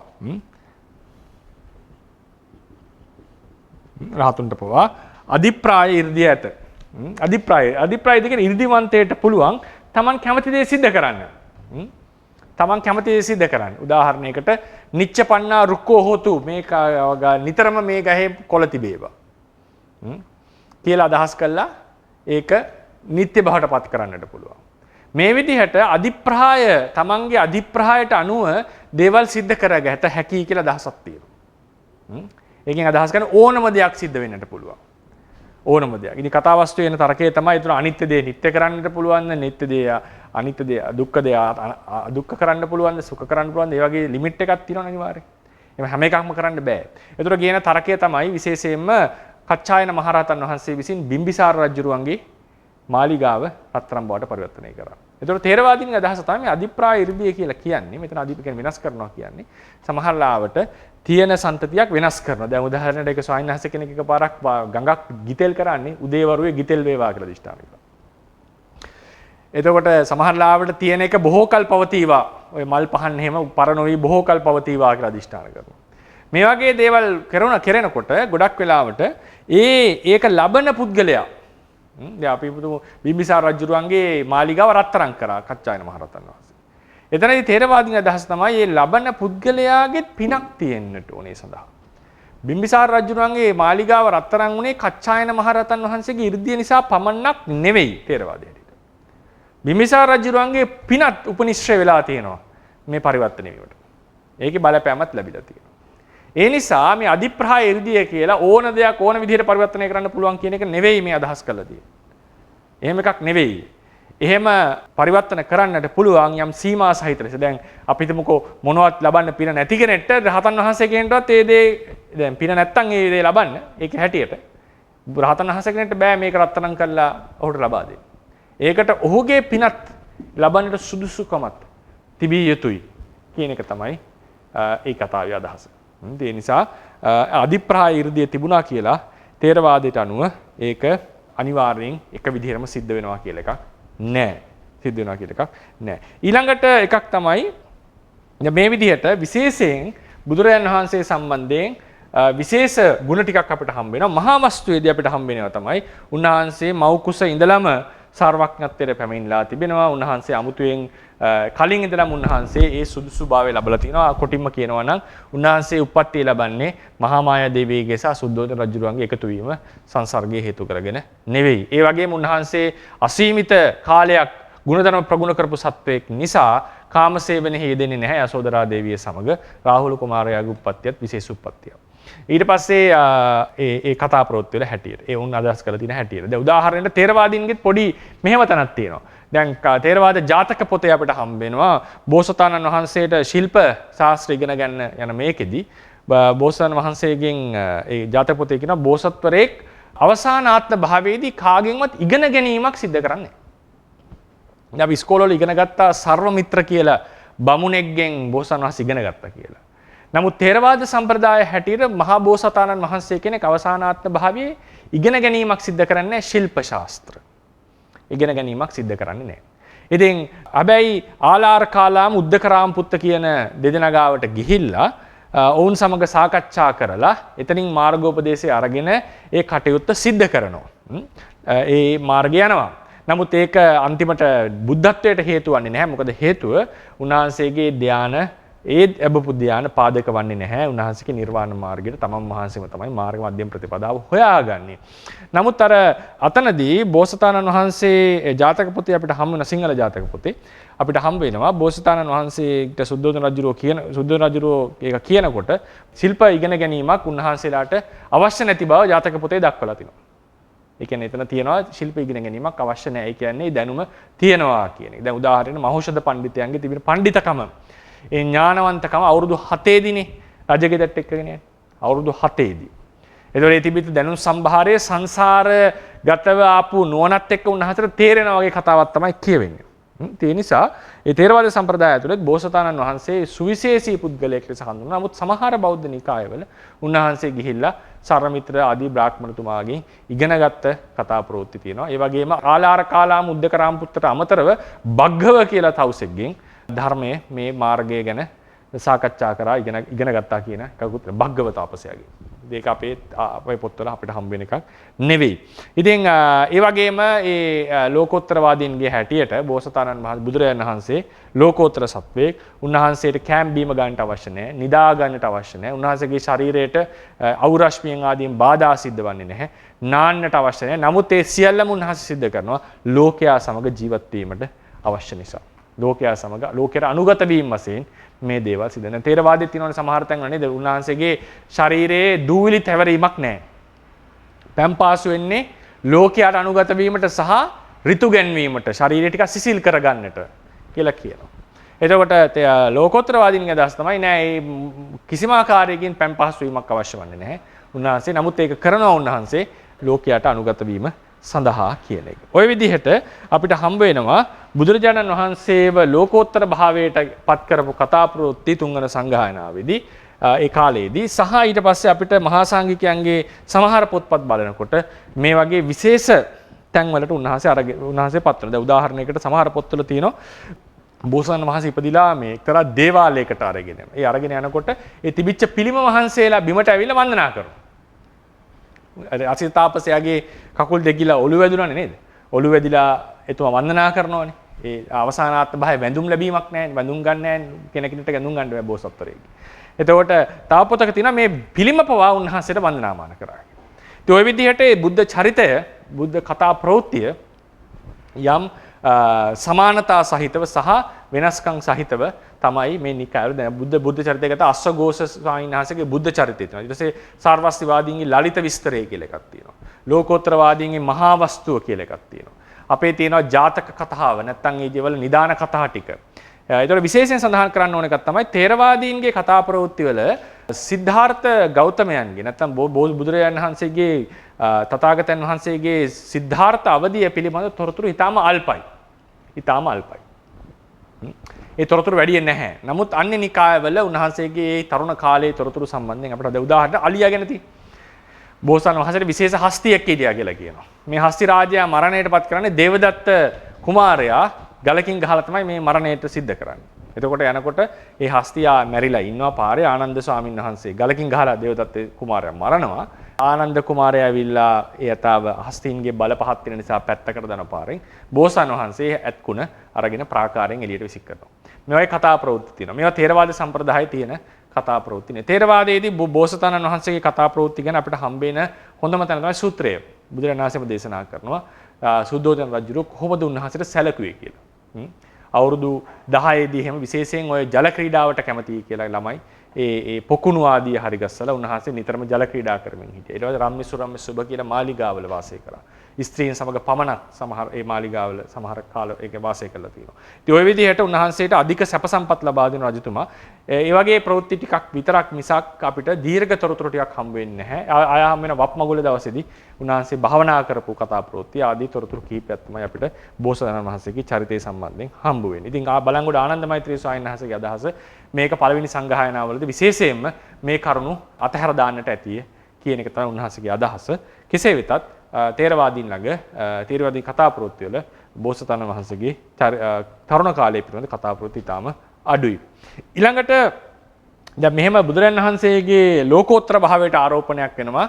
බුදුරජාණන් පසු කාලයකදී මහායාන සම්ප්‍රදායන් හැදෙනකොට අපිට හම්බ වෙනවා බුදුරජාණන් වහන්සේ සම්බන්ධයෙන් අදහසක් ත්‍රිකාය කියලා. ත්‍රිකාය කියන්නේ කයවල් තුනක් තියෙනවා උන්වහන්සේ. මොනවද ඒ කයවල් තුන? සම්භෝග කාය, ඊළඟට නිර්මිත කාය, නිර්මාණ කාය, ධර්ම කාය. සම්භෝග කාය කියලා කියන්නේ උන්වහන්සේ දැනටමත් ඒ දිව්‍ය ලෝකවල වාසය කරමින් පරිහරණය කරන්නා වූ කය. සම්භෝග කාය. ඊළඟට නිර්මාණ කාය කියලා කියන්නේ නිර්මාණ කාය වල තමයි බුදුරජාණන් වහන්සේ ලෝකයට ධර්මයේ දේශනා කරන්නේ. නිර්මාණය කරපු කය. ඊළඟට ධර්මකාය කියලා කියන්නේ උන්වහන්සේගේ ඒ අවබෝධයේ ඥානය ආදී වූ ඒ ගුණධර්ම සමුදාය තමයි ධර්මකාය කියලා අදහස් කරලා තියෙන්නේ. ඉතින් මේ සම්ප්‍රදාය තුන අපිට හම්බ වෙන්නේ මේ තුන අපිට මහායාන සම්ප්‍රදායේදී හම්බ වෙනවා නිර්මාණ කාය, සම්භෝග කාය, ධර්මකාය කියලා. දැන් උදාහරණයකට ථේරවාදීන්ගෙත් මේ වචන තියෙනවා ධම්මකායෝ. දැන් කියන්නේ අපි උදේ බුද්ධ වන්දනා කරනකොට දිස්සමානෝ පිතාවස්ස රූපකායෝ අචින්තියෝ අසාධාරණ ඥානඩ්ඩේ ධම්මකායේ කතාවකාති. ධම්මකාය කියලා කියන්නේ උන්වහන්සේගේ ගුණධර්ම ටික සර්වඥතා ඥානය, දසබල ඥාන, නේ චතු විශාරද ඥාන ආදී වූ ඥානයන්. ඉතින් මේ පෙනෙන රූපකායත් අචින්තය නම් සිතා නිම කළ නොහැකි නම් ධර්මකාය කතාවකාය කියන කවර කතාවද? ධම්මකාය කතාවකා. කවර කතාවක්ද මේ පිළිබඳව? එතකොට අපේ ථේරවාදයේ හැටියට රූපකාය සහ ධර්මකාය කියලා කොටස් දෙකක් තියෙනවා. මෙතන එනවා රූපකාය මෙතන හම්බෙන්නේ සම්භෝග කාය තමයි උන්වහන්සේගේ රූපකාය. හැබැයි ඒක මේ මනුලොව හිටපු බුදුරජාණන් වහන්සේ නෙවෙයි. උන්වහන්සේ දිව්‍ය ලෝකේ ඉන්නේ තාම. ඒ ලෝකේ ඉන්නේ. නිර්මාණ කායෙන් තමයි උන්වහන්සේ ඉන්නේ මනුලොවට. දැන් මේක පසු කාලීන මහායාන පොත්වල බෝසතාණන් වහන්සේ පවා නිර්මාණ කායෙන් එනවා. ඒ කියන්නේ බුදුරජාණන් වහන්සේ බුදු වෙලා ඉන්නවා. කලින් කලට බෝසත් රූපයෙන් ඇවිල්ලා ලෝකයට අර්ථය සිද්ධ කරනවා. ලෝකයට අර්ථය සිද්ධ කරනවා. එතකොට නිර්මාණ කාය යනු සමහරලාට බුදුරජාණන් වහන්සේගේ රූපයෙන් පෙනී සිටින කය, එහෙමත් නැත්නම් සමහරලාට බෝසත්වරු ලෙස පෙනී සිටින කායවල වෙන්නත් පුළුවන්. ඊට පස්සේ නිර්මාණ කාය එනවා. ඊට පස්සේ සම්භෝග කාය කියලා කියන්නේ ඒ ලෝකයේ දැනට පරිභෝග කරන සැප විඳින ඒ කයට. ඉතින් මේ තමයි ඒකේ දැන් උදාහරණයක් දැන් මහා වස්තුව ගැන කියද්දි කියනවා මේ කයවල් තුන හම්බ වෙන්නේ නැහැ අපිට මහා වස්තුවේදී. දැන් උදාහරණයකට අන්දක කතාවස්තු වෙන කතාවේදී නිර්මාණ කාය කියන එක අපිට හම්බ වෙනවා. සම්භෝග කාය ගැන නෙවෙයි නිර්මාණ කාය. ඒතර අනිවාර්යෙන් උන්වහන්සේ එතන තියෙන කායට සම්භෝග කාය හෝ මොකක් හරි කියන්න වෙනවා. උන්වහන්සේ නිර්මාණ කායකින් තමයි මන පහ පොළොවට ඇවිල්ලා ධර්මයේ දේශනා කළේ කියලා දක්වලා තියෙනවා. ඉතින් ඒ නිසා මේ මහායාන සම්ප්‍රදායේ තිබිච්ච මූල ලක්ෂණ අපිට හම්බ වෙනවා මෙන්න මේ සම්ප්‍රදායන් තුල. ඒක අපිටත් විශේෂයෙන් තේරුම් ගත යුතු කරුණු ටිකක්. ඉතින් ඊට අමතරව මේකේ මම අවසන් කරන්න මේකේ තව එන කතා ප්‍රවෘත්ති කීපයක් තියෙනවා. බුදුරජාණන් වහන්සේට කරුණාව නැහැ කියන එක. කරුණාව නැහැ. ඒක හම් වෙන්නේ අවශ්‍යයි ලියාගන්න 18 වෙනි වර්ගයේ 3 වෙනි කතාව. කරුණා කතාව. කතා වස්තුවේ 18 වෙනි වර්ගයේ 3 වෙනි කතාව තමයි කරුණා කතාව. ඔවුන් කරුණාව රාගයට සමාන කරනවා. මොකද හේතුව කරුණාව ඇතිවන්නේ ඒ කියන්නේ තමන් ඇලින කවුරු හරි සත්වයෙක් කෙරෙහි ඒ නිසා ඒක වංචකව ඇති වෙන සමහරලාට නේද? අපි දැන් උදාහරණයකට අපිට කාට හරි කරදරයක් වෙනකොට අපේ කෙනෙක්ට වෙනකොට නේ අපිට හැංගීම එන්නේ. ඒ නිසා මේකේ අර රාගයට කිට්ටු බවක් තියෙනවා නේද අපිට ඇති වෙන කරුණාවේ. ඒ රාගය අපි කැමති කෙනා කෙරේ කරුණාව අපිට වැඩි අනිත් කෙනාට වඩා. ඒ ගොඩක් වෙලාවට සෙනෙහස කරුණාවේ වේශයෙන් ඉන්නට පුළුවන්. ඉතින් ඒ නිසා මේ අදහස අරගෙන කරුණාවෙනු රාගයට නමක්. රාගය දුරු කරපු නිසා බුදුරජාණන් වහන්සේට කරුණාව නැහැ. කියලා තර්කයක් ගෙනවා. එතකොට ඒක කියන අදහස තමයි තේරවාදී නෑ එහෙනම් මෛත්‍රියක් නැද්ද කියනවා. නෑ මෛත්‍රිය තියෙනවා. මෛත්‍රිය තියෙනවා. මෛත්‍රිය තියෙනවා නෑ එහෙනම් මෛත්‍රියයි කරුණාවයි මුදිතාවයි උපේක්ෂාවයි හතරම එකම අරමුණක් සත්‍තාරම්මනේ. සත්වය අරමුණු කරගෙන තියෙන. මෛත්‍රිය කරුණාව මුදිතා උපේක්ෂා කියන ඒවා උපේක්ෂා කියන උපේක්ෂා බ්‍රහ්ම විහාරය. උපේක්ෂා වර්ග 10ක් තියෙනවානේ. උපේක්ෂා බ්‍රහ්ම විහාරය මෛත්‍රිය කරුණා මුදිතා කියන ඒවා මේ සංස්කාර කෙරෙහි හටගන්න දේවල් නෙවෙයි. ඊයේත් අපි කතා ධානාංග කෙරෙහි කරුණාව තියෙන්න බෑ. නාම රූප කෙරෙහි කරුණාව නෑ. ඒක සත්‍යය කෙරෙහි හටගන්න දෙයක්. ඒක සත්‍තාරම්මනයි. හරිනේ? ඒ වගේම ඒවා කෙලස් වලින් යුක්තයි. ඒ හැම එකකේම ආනිසංස 11ක් තියෙනවා. දැන් මෙත්තානිසංසය වගේ මේ බ්‍රහ්ම විහරණ ආනිසංස 11 බැගින් තියෙනවා. එතකොට මේ නිසා මේවා එකිනෙකට සමානයි. මෛත්‍රී මුදිතා උපේක්ෂා තියෙනවා නම් බුදුරජාණන් වහන්සේට කරුණාවක් තිබිය යුතු කියන එක තමයි තේරවාදීන්ගේ අදහස. නමුත් අර උත්තරපතක භික්ෂුන් වහන්සේලා කිව්වා නෑ කරුණාව නැහැ කියලා. ඊළඟට මහා සංඝිකයන්ගේ තව අදහස තමයි 21 වෙනි පරිච්ඡේදයේ 6 වෙනි කතාව. කතාවස්තුවේ 21 වෙනි පරිච්ඡේදයේ 6 වෙනි කතාව. සබ්බ දිසා කතා බොහෝ දිශාවල බොහෝ බුදුවරු වැඩ ඉඳී. බොහෝ දිශාවල බොහෝ බුදුවරු වැඩ ඉඳී කියන කතාව. තේරවාදයේ හැටියට නෑ එක බුදුවරයෙක් විතරයි වැඩ සිටින්නේ. එක බුදුවරයෙක් විතරයි වැඩ සිටින්නේ. ඒනොත් මුළු සක්වලෙම එක බුදුවරයෙක් කියන එක තමයි අටුවාවේ සඳහන් කරලා තියෙන්නේ. අටුවාවේ සඳහන් කරලා තියෙන්නේ මුළු විශ්වයටම එක බුදුවරයෙක් පමණයි කියන එක. ඉතින් ඒක පිළිබඳව සමහර ආචාර්යවරුන්ගේ අදහස් තියෙනවා. ඒක සම්බන්ධයෙන් වෙනස් අදහස් අපි ඒවා ඉදිරියේදී අවස්ථාවක් ලැබුණොත් ඒ සම්බන්ධයෙන් කතා කරමු. ඒ බොහෝ බුදුවරු දැන් උදාහරණයක් ගත්තම දැන් අද තියෙන මහායාන සම්ප්‍රදායවල බුදුවරු ගොඩක් ඉන්නවා. දැන් ඒක තියෙනවා මෙඩිසින් ඖෂධ සම්බන්ධයෙන් ඒවට මේ වෙච්ච මෙඩිසින් බුද්ධහා කියලා කෙනෙක් ඉන්නවා. ඒ වගේ බුදුවරු බොහෝ වැඩ සිටිනවා. විශේෂ සුඛාවතිය කියලා දේශයක් තියෙනවා. මේ දේශෙත් බුදුවරු වැඩ සිටිනවා. ඉතින් මේ විදිහට බුදුවරු බොහෝ දිශාවල බොහෝ බුදුවරු සංඛ්‍යාවක් වැඩ සිටිනවා කියන එක අද මහායානේ කියන කතාවක්. ඉතින් අර දේශනා පාඨවල එනවා සබ්බා දිසා බුද්ධා තිට්ඨන්ති හරි පාඨයක්. පාඨයක් අරගෙන තමයි උන් කියන්නේ සියලු දිශාවල බුදුවරු වැඩ සිටිනවා කියලා. ඒකත් වෙනවා අසංකේය්‍යා බුද්ධ කෙත්තා අපිට හම්බ වෙනවා මේ අපදාන පාළියේදී. ඒකේ සමහරව අදහස් කරනවා ඒ නිසා බුද්ධ ශේස්ත්‍ර අසංකේය්‍යයි කියලා. බුදුවරු වැඩ ඉන්න ශේස්ත්‍රව තව තැන් තියෙනවා කියලා අදහසක් තියෙනවා. ඒක අටුවා ප්‍රතික්ෂේප කරනවා. ඒ සමහර ආචාර්යවරුන්ගේ අදහස අටුවා ප්‍රතික්ෂේප කරලා කියනවා මෙතන බුද්ධ කෙත්තා කියලා කිව්වේ විෂය බුදුන්ගේ විෂයක් ශේස්ත්‍රයේ මිසක් බුදුවරු වැඩ ඉන්න ප්‍රදේශ නෙවෙයි කියන එක. ඊට පස්සේ ඕක ගැන වාද එනවනේ පසු කාලීනව. කොහොමද එහෙමනම් දසදහසක් ලෝක ධාතුවෙන් කෝටි ලක්ෂයක් වලින් එහාට තල කීයක් තියෙනවද? තල 31ම තියෙනවද? ඒ ලෝකවල බුදුරු නැත්තම් සුද්ධාවාසයක් පැවතීම කවරක් සඳහාද? ඒ සුද්ධාවාස වල කවුද උපදින්නේ? ආදී ලෙස. ඉතින් ඒවට උත්තර දීලා තියෙනවා සමහර ආචාර්යවරු මේ සක්වල ඉන්න දසදහසක් සක්වල සුද්ධාවාස බ්‍රහ්මයෝ ගිහිල්ලා වාසය කරන ඔවුන් සඳහා ඒක පහළ වුණේ. එතකොට ඉතින් ගැටලු පමිනනවා. කොහොමද මේ දසදහසක් සක්වල ඉන්න සුද්ධාවාස බ්‍රහ්මයන් උදෙසා වෙන සක්වලවල බුදුරු පහළ නොවන සක්වලවල සුද්ධාවාස තියනවාද ආදී ලෙසට ගැටලු වෙනවා. ඒක ආදී ලෙසට ප්‍රශ්න තියෙනවා. ඉතින් ඒ විදිහට ඒක සම්බන්ධයෙන් සාකච්ඡාව තේරවාද සම්ප්‍රදාය ඇතුළේ තියෙන එකක්. ඊළඟට එකක් තමයි අන්ධකවරු කිව්වා 221 වෙනි පරිච්ඡේදයේ 5 වෙනි කතාව 21 වෙනි පරිච්ඡේදයේ 5 වෙනි කතාව බුදුවරුන් අතර වේමත්තය තියෙනවා විනස්කම් තියෙනවා. තේරවාදීන්ගේ හැටියට බුදුවරුන්ගේ වේමත්තේ තියෙන්නේ ශරීර ප්‍රභාව ආදී සම්බන්ධයෙන්. නමුත් ඔවුන් කිව්ව අන්ධකයෝ කිව්වා නෑ බුදුරේ 21 වෙනි පරිච්ඡේදයේ 5 වෙනි කතාවේ බුදුරයන් වහන්සේගේ සතිපට්ඨාන ආදී සම්බන්ධයෙන් බුදුවරු අතර වෙනස්කම් තියෙනවා කියන එක.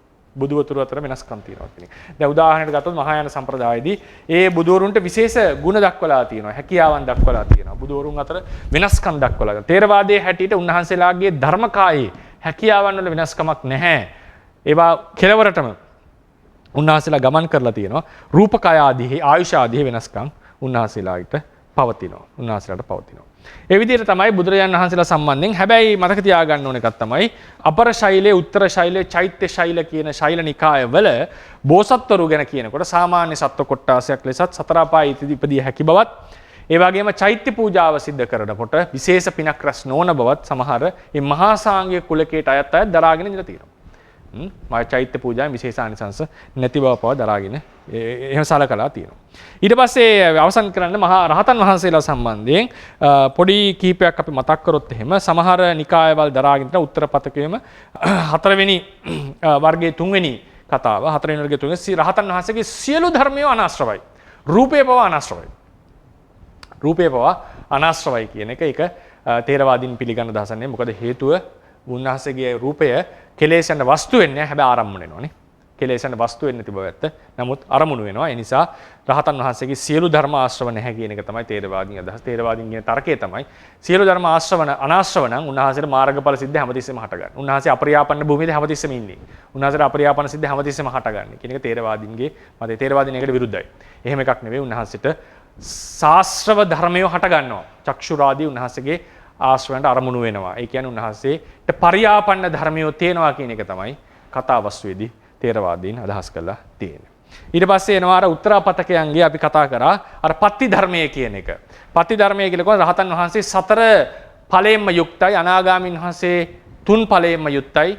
ඒ කියන්නේ සෝවාන් සකදාගාමි අනාගාමි කියන ඵල තුනෙන්ම සකදාගාමීන් වහන්සේ සෝවාන් සකදාගාමි කියන ඵල දෙකෙන් යුක්තයි. සෝවාන් වහන්සේ එක ඵලයකින් යුක්තයි. මොකද හේතුව උන්වහන්සේලා පත්ති කියන්නේ මාර්ග ඵලය කියලා කියන්නේ එක්තරා පැමිණෙන අවස්ථාවක් ලෙස. ඒක කතා කරා. ඉතින් ඒකෙන් හැමතිස්සෙම යුක්තයි. තේරවාදීන් අහන්නේ නෑ 4 ඵලයෙන් යුක්ත නම් සිත් 4ක් වෙන්නට ඕනේ ඒක. වේදනා 4ක් විය යුතුයි. ස්පර්ශ 4ක් විය යුතුයි. ඒ නිසා මේක පිළිගන්නට බෑ කියන එක තේරවාදීන්ගේ අදහස. ඒ වගේම අපි තේරවාදයේ හැටියට යට මාර්ග උඩ මාර්ග ඵලයක් ලැබුව ගමන් යට මාර්ගයේ ඵල ඉක්මවනවා. දැන් සකදාගාමීන් වහන්සේට සෝවාන් ඵලයටපත් වෙන්නට බෑ සමාපත්තියට. උන්වහන්සේට තියෙන සකදාගාමී ඵලය විතරයි. රහත් වෙනකොට අනාගාමී ඵලෙ නැති වෙනවා. ඒක ඉක්මවනවා. උන්වහන්සේට පුළුවන් අරහත් ඵලයට සමාදින්නට විතරයි. ඉතින් ඒක විශේෂයෙන් තේරවාදී අදහසක්. එතකොට සමංගී භාවය ගැන කතා කරනකොට තේරවාදීන්ගේ සමංගී භාව දෙකක් තියෙනවා. යම් කිසි චෛතසික ධර්මයක් හටගෙන තියෙනවා නම් එයින් යුක්තයි. ඒක පළවෙනි සමංගී භාවය. එයින් යුක්තයි. දෙවෙනි සමංගී භාවය තමයි ඊයේ ප්‍රශ්නයක් ඇහුවා. යම් කිසි රූපාවචර අරූපාවචර ආදී ධානයකටපත් වෙලා ඉන්නවනම් ඒ පත්වෙච්ච ධානයෙන් පිරිහෙන තාක්කල් කෙලෙස් ඇවිල්ලා හෝ කෘත්‍ය ව්‍යාවට භාවයෙන් පිරිහෙන තාක්කල් ධානයට සමවැදුනා හෝ නැත. ඔහු ධානයෙන් යුක්තයි. ඒක තමයි දෙවෙනි සමංගී භාවය. සමන්නාගත භාවය. සමන්නාගමය. එතකොට යම් කිසි සිතක් පහළ වෙනවා නම් ඒ සිතෙන් යුක්තයි. ඒ මොහොතේදී විතරයි ඒක යුක්ත. ධානයකට එහෙම ඉපදෙවුවා නම් ඒ ධානයෙන් පිරිහෙන තාක්කල් උන්වහන්සේ ධානයේ යුක්තයි. උන්වහන්සේ ධානයේ පිරිහෙන තාක්ක. දැන් රෝකෝත්තරයකදී පිරිහීමක් නැහැ. උන්වහන්සේ එකෙන් යුක්තයි.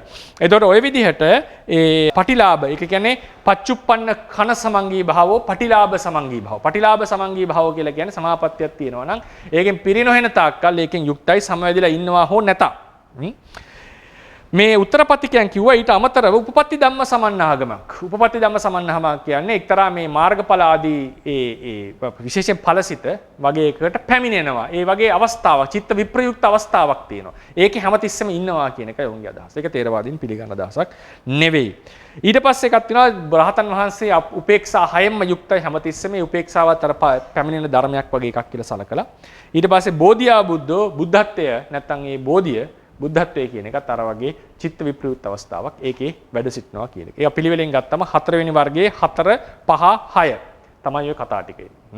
අරහා චතුහි ඵලෙහි සමන්නාගතෝ ඒක 4 4 අරහච්චහි උපේක්ඛාහි සමන්නාගතෝ 4 5 බෝධිහා බුද්ධෝ බෝධිහා බුද්ධෝ. එතකොට බුද්ධ කියන එකේ අදහස තමයි තේරවාදීන්ගේ හැටියට යම් කිසි චිත්ත සංතානයක සතර මාර්ගයේ හෝ මේක බුදුරජාණන් වහන්සේට වේවා රහතන් වහන්සේලාට වේවා සතර මාර්ගයේ හෝ සර්වඥතා විශේෂයෙන් සතර මාර්ගය යම් සංතානයක ඉපදිලා නිරුද්ධ වුණා නම් ඒ ඉපදිලා නිරුද්ධ වෙච්ච බව ඉපදිච්ච බව තමයි ඔහු බුද්ධ කියන එකට සංකේතවත් කරන නැත්නම් බුද්ධ කියලා ලබන්නට සුදුසුකම ඒ සංතානයේ මාර්ග ඥානෙ ඉපදිච්ච බව.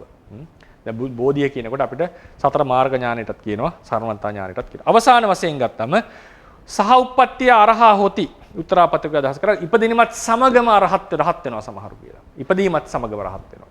ඉපදීමත් සමග රහත් වෙනවා කියන එකට විශේෂයෙන් ආපු එකක් තමයි ඕපපාතිකෝ හෝත තත්ත පරිනිබ්බායි කියලා අනාගාමීන් වහන්සේලා ගැන කියනවා. ඕපපාතික එහි පහළ වෙනවා තත්ත පරිනිබ්බායි. එහි පිරිනවම් පානවා.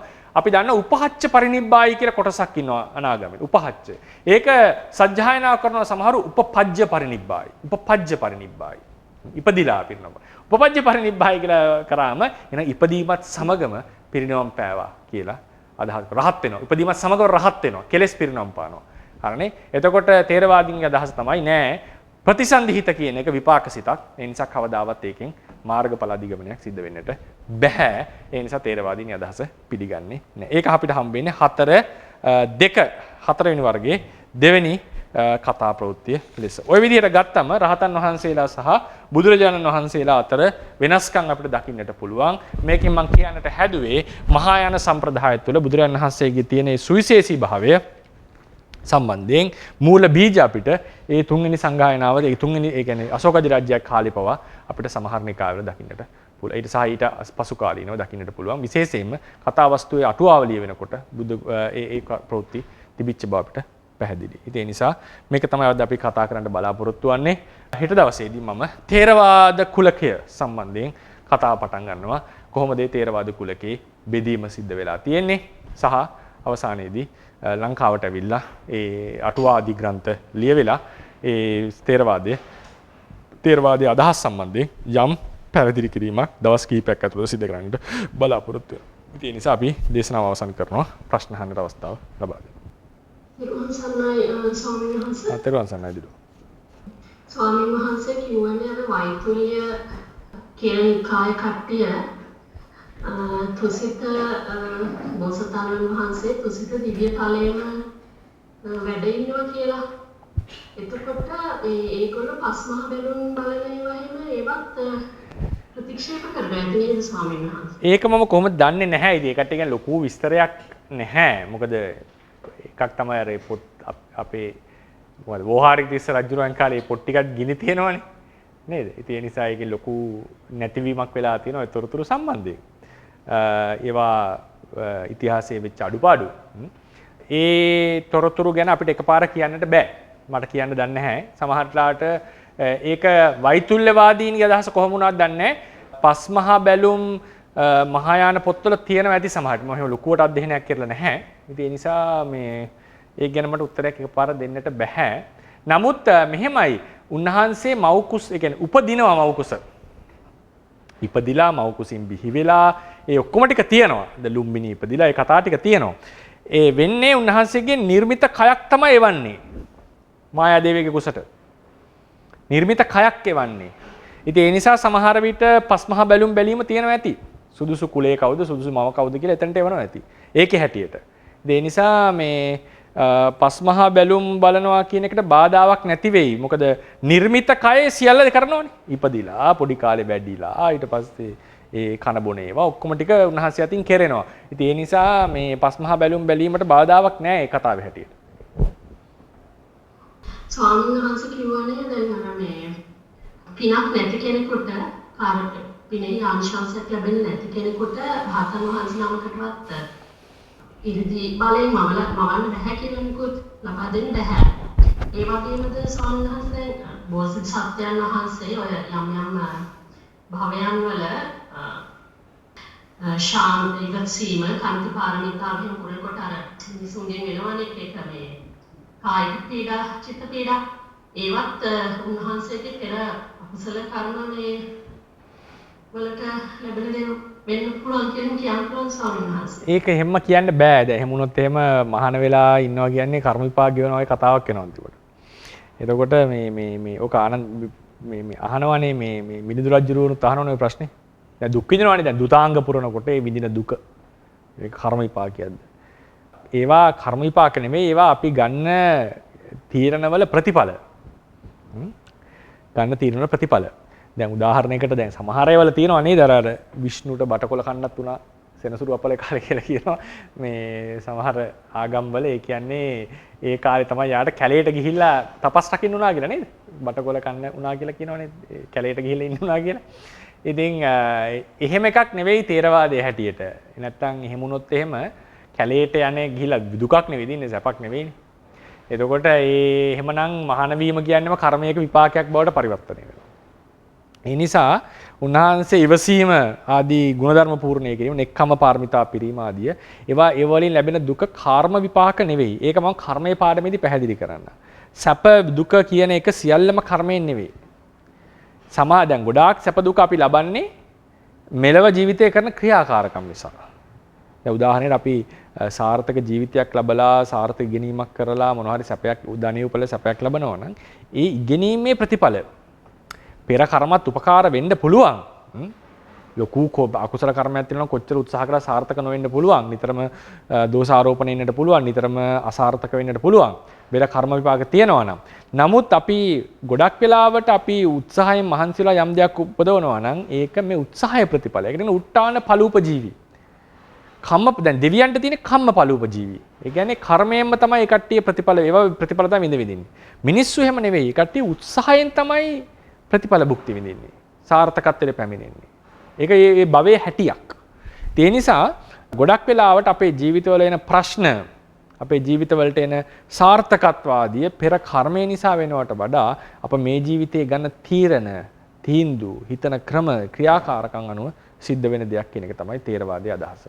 එහෙම වුණේ නැතිනම් අර අතනදී කතා කරේ දැන් ඉරිදියෙන් කරනකොට ඒක විශේෂ දෙයක් නෙමෙයි. මොන හරි දෙයක් මවලා දෙනවා. එතකොට අදහස් කරන්නේ දැන් බිම්බිසාර රජුරුවන්ගේ මාලිගාව රත්තරන් කරලා දුන්නා කච්චායන ස්වාමීන් වහන්සේ. කතාවස්තු අටුවාවේ කියන්නේ ඒක කච්චායන ස්වාමීන් වහන්සේ ඉරිදියෙන් වුණා විතරක් හිතන්න එපා. බිම්බිසාර රජුරුවන්ට තිබුණා ඒ වගේ පුණ්‍ය මහිමයක් ඒ තරම් රත්තරන් ගොඩක් ලබන්න. මම දන්නේ ඒක දිගටම රත්තරන් වෙලා තිබුණාද නැද්ද කියලා. එතකොට ඒ පුණ්‍ය මහිමයත් උපනිශ්‍රේ වුණා කියන එක තමයි තේරවාදීන්ගේ අදහස. අර ගෑන් ළමයට හදලා දෙනව නේද රත්තරන් ලස්සන එක. ගෑන් ළමයට හදලා දෙන්නේ. අඩන හින්දානේ අර මුලින්ම ඕක වෙන්නේ අර පිලින්ද ගාමයට යනකොට පිලින්ද වච්ච ස්වාමීන් වහන්සේට බිම්බිසාර රජුරු පොරොන්දු වෙනවා විහාරයක් කරන්න මිනිස්සු දෙන්නම් කියලා. ඊට පස්සේ උන්වහන්සේට අමතක වෙනවා. එතුමාට අමතක වෙනවා වැඩ බහුල නිසා. ඊට පස්සේ කාලයක් ගිහලා මතක් වෙනවා අපහු. ස්වාමීන් වහන්සේ තහන්න යන්නේ නැහැ. ඊට පස්සේ බැලුවාට පස්සේ පොරොන්දුවක් ඉෂ්ට කළා නැහැ. දවස් 5 ගණන් කරාට පස්සේ ඇමතුමා කියනවා දවස් 500කට කලින් දෙවෙච්ච පොරොන්දුව. ඒ කියන්නේ අවුරුදු ගාණක් ගිහිල්ලා මතක් වෙද්දි. ඊට පස්සේ කියනවා අයියෝ ලොකු අඩුවක් උනේ මේ දවස් ගානට එක කම්කරුවා බැගින් උන්වහන්සේට දෙන්න ඕනේ කියලා ලබා දෙනවා කම්කරුවෝ ටික වැඩ කරන්නේ. එතකොට ඉතින් 500 ගානක් දකොද හම්බ වෙනවා මිනිස්සු. ඊට පස්සේ මොකද දැන් මේ මිනිස්සු ඉන්නත් එපැයි ඊට පස්සේ මේ මිනිස්සුත් මේ විහාරේ හදන්න උදව් කරලා ඔක්කොම කරලා පදිංචි වෙනවා. ඒකට කියනවා පිලින්ද ග්‍රාමය කියලා. පිලින්ද ග්‍රාමය කියන්නේ පිලින්ද වච්ච රහතන් වහන්සේට දීපු පිරිස. ඉතින් මුන්නහන්සේ නිතරම මේකේ පින්ඩ පාදෙනවා. හරි දුප්පත් මිනිස්සු ටිකක් ඉන්නේ. ඉතින් යනකොට එක දවසක් පොඩි ළමයෙක් අඬනවා. ඒක පාටි ඒ උත්සව තියෙනවා උත්සව සමයක අඬනවා. මොකද හේතුව ඒ ළමයාට ඕන වෙනවා මොකද ලස්සන මේ ඔටුන්නක් හරි වලල්ලක් හරි මට මතකයි. මොකක් හරි වලල්ලක් හරි ඔටුන්නක් හරි එකක් ලස්සන දෙයක් ඕන වෙනවා. ඉතින් අම්මලාට සල්ලි නෑ ගරන් දෙන්න. ඉතින් ළමයා හොඳටම අඬනවා. පිළිඳ දවසේ දැකලා කරුණාව උපදිනවා. මොකද කරන්නේ? ඊට පස්සේ කියනවා මොකද්ද පිදුරු වලින්ද කොහෙද ඒ වලල්ල හදන්න කියනවා. වලල්ල හදලා අතේ දැම්මට පස්සේ උන්වහන්සේ අදිෂ්ඨාන කරාම හොඳ රත්තරන් වලල්ලක් බවට වලල්ලක් හරි ඔටුන්නක් හරි මට මතක නෑ ඈ මාලයක් සමයි මාලයක් රත්තරන් මාලයක් බවට පත් වෙනවා. ඊට පස්සේ මොකද වෙන්නේ? ඊට පස්සේ හොඳට සතුටින් ඒ ගෑල් ළමයා හොඳට සතුටින් hina වෙලා ඉන්නවා. ඊට පස්සේ මේක අහුවෙලා මේ මොකක් හරි මේ තරම් දුප්පත් මිනිස්සුන්ට කොහොමද මේ තරම් රත්තරන් මාලයක් කියලා පණිවිඩේ ගිහිල්ලා අරන් යනවා හොරකම් කරා කියලා අරන් යනවා මාලිගාවට. ගිහිල්ලා දැන් ඔන්න නඩුව යනවා. එතකොට පිළින්දත් ස්වාමීන්සේට ආරංචි වෙනවා අන්න මම නිසා පොඩි ගෑන් ළමයි පවුලේ අය ඔක්කොම අනතුරටපත් වෙලා කියලා උන්වහන්සේ වැඩම කරනවා මාලිගාවට. ගිහිල්ලා කියන්නේ නැහැ මොනවත් මේ මෙයා මම හදලා දුන්නේ මොනවත් කියන්නේ නැහැ. රජුරු ඇවිල්ලා වන්දනා කරලා ඉන්නකොට එකපාරටම අදිෂ්ඨාන කරලා මාලිගාව රත්තරන් කරනවා. ඊට පස්සේ පිළිඳ වච්චර මහ රහතන් වහන්සේ අහනවා රජුරුවන්ගෙන් රජතුමනි කොහොමද ඔබතුමාට මෙච්චර රත්තරන් ගොඩක් ආවේ කියලා. ඒතකොට රජුරුවරු තේරුම් ගන්නවා එහෙනම් මේකත් පිළිඳ වච්චර වහන්සේගේ වැඩක් තමයි කියලා දරුවා සහ පිරිස නිදහස් කරලා දානවා. ඕක තමයි කතා ප්‍රවෘත්තිය. එතකොට තේරවාදීන්ගේ අදහස තමයි දැන් මේක විශේෂ තිබිච්ච රූප ටිකක් පරිවර්තනය කරලානේ. ඒ වගේ අවස්ථාවල මොනවා හරි වෙන කෙනෙක් උදෙසා නම් කරන්නේ. අනිත් වෙලාවල් නෙවෙයි වෙන්නේ. දැන් උදාහරණයකට අපි හිතමුකෝ මේ තියෙන ගලක් එහෙම ගහක් බවට පරිවර්තනය කරලා මොනවා හරි නිකනුත් කරන්නේ නැහැ නේ. ඔහේ තියෙන දේවල් වෙනස් කර යන්නේ නැහැ ඉරිදිවන්තයෝ. මොනවා හරි කවුරු හරි වෙනුවෙන් කරනවා නම් ඒ ලබන කෙනාගේ උපනිෂ්ඨයත් ඕනේ ඒ පරිවර්තනයට කියන එක තමයි තේරවාදීන්ගේ අදහස. ඒක තමයි එතන කියලා තියෙන්නේ.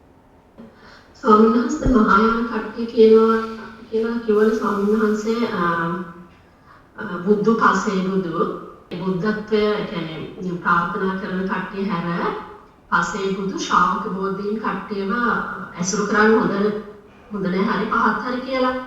එතකොට ස්වාමීන් වහන්සේ එතන ශ්‍රාවක බෝධී කියලා යාලා අදහස් කරන්නේ අරිහත්ත්වය අරිහත්ත්වය හැමෝම වෙන්නේ නැති නේද? මහායානෙන් බාහිර හැමෝම. මෙහෙමයි දැන් ඕක මම ඇහුවේ ඇත්තටම ඉන්දියාවේ වැඩපු වෙලාවක ඉන්දියාවේ වන්දනා ගමනක් නෙවෙයි ඔය සිකිම් කියන ප්‍රදේශයට අපිට යන්න පුළුවන් වුණා. ඒක මහත් එක්කන් ගියා. ඒතකොට ගියා වෙලාවේ මට අවස්ථාව ලැබුණා. ඒක මම වාසනාවක් ලෙස සලකනවා. අවස්ථාව ලැබුණා මේ ඒ කාලේ දලයි ලාමාතුමා ඒ ප්‍රදේශයට වැඩම කරා. හරිනේ දලයි ලාමාතුමා. එයා ඉන්නේ ඉන්දියාවේ ධර්මශාලාවේ. ධර්මශාලාව කියන එක තියෙන්නේ ඉන්දියාවේ බටහිර පැත්තට වෙන්න උතුරු ප්‍රදේශයේ. අපි ගියේ නැගෙනහිර පැත්තට. එතුමා වාර්ෂිකවද කොහොදෝ නැත්නම් අවුරුදු ගානකට පාරක් ඒ පැත්තට එනවා. ඒ පැත්තේ තියෙනවා ටිබෙට් ජාතිකයන් වාසය කරන ප්‍රදේශ. අර චීනය ආක්‍රමණය කරපු වෙලාවේ ඉන්දියාවට පලා යනවන් ටිබෙට් ජාතිකයෝ බොහෝ පිරිසක් දලයි ලාමාතුමාත් එහෙමනේ පලා එන්නේ. ඒතකොට ඒ කට්ටියට ඉන්දියන් රජයෙන් අනුග්‍රහය ලැබිලා ඒ ප්‍රදේශවල ඉන්නවා. ඒතකොට තවාන් කියලා ප්‍රදේශයක් ඒ ප්‍රදේශයේ ඇත්තටම ඒ ගමේ ඇත්තටම කියනවනේ ඒක දැනගන්නට සුදුසුයි. ඒ ගමේ සත්ව ඝාතනයේ තහනම්. ඒ ප්‍රදේශයේ සත්ව ඝාතනයේ නීතියෙන් තහනම්. සතෙක් ඝාතනය කරොත් එහෙම දඬුවම් ලැබෙනවා. ඒ නීතිය හැටියට. මස් මාළු එහෙම පිට ගම් වලින් අරන් එන්නට ඕනේ. එතකොට ඒ දලයි ලාමාතුමා ඇවිල්ලා ධර්මදේශනා 3ක් සිද්ධ කරා. දවස් 3ක ධර්මදේශනා කරා. ඒකේ ඒ වෙලාවෙම එතුමාගේ තියෙන ඒ සම්බන්ධතාවඩි උඩ ඒ වෙලාවෙම මේක ඉංග්‍රීසියට සහ භාෂා කීයකටද මන් දන්නේ නැහැ 10කටද කොහොමද පරිවර්තන වෙනවා ඒ වෙලාවෙම. ඒක අපි ගිහිල්ලා එතුමා කතා කරන්නේ ඒ ටිබෙටියන් භාෂාවෙන්. අපිට රේඩියෝ එක ඉයර්ෆෝන් එක ගහුවම ඒ රේඩියෝ එකේ අදාළ channel එකේ අදාළ භාෂාවෙන් ඒක යනවා. හින්දි භාෂාවෙන් ඉංග්‍රීසි භාෂාවෙන් එහෙම යනවා. එතකොට ඒ දේශනා එතුමා දේශනා කරේත් ඉස්සෙල්ලම පොතක් ලබා දෙනවා එතුමා. ඒ නැතුව ඒ කියන්නේ කෙලින් බණක් කියනවනේ. මොකද මේ මිනිස්සුන්ට බණක් කියලාට පස්සේ අවුරුද්දට පාරක් කියන බණක්නේ. කිව්වා මේක අමතකයිනේ. ඒතකොට ඉස්සෙල්ලම පොතක් බෙදා දෙනවා. ඒ පොත තියාගෙන පොත තමයි විස්තර කරන්නේ. ඒක ඉංග්‍රීසි කොපි එක අපිට හම්බුණා. එතකොට ඒ භාෂාවෙන් ඒ පොතත් විස්තර කරනවා. එතකොට ඒකෙදි එතුමා කියපු දෙයක් තමයි මේ බුද්ධත්වයේ පතන කට්ටියට ඇසුරු නොකළ යුතු පිරිස් අතර තමයි. ඒ කියන්නේ අපි ඉන්නවනේ දැන් උපසම්පදා භික්ෂුවක් අධික ලෙස සාමණේරය ඇසුරු නොකළ යුතුයි. ගිහිය ඇසුරු නොකළ යුතුයි. මොකද ඒ සීල ප්‍රශ්නේ නැහින්දා.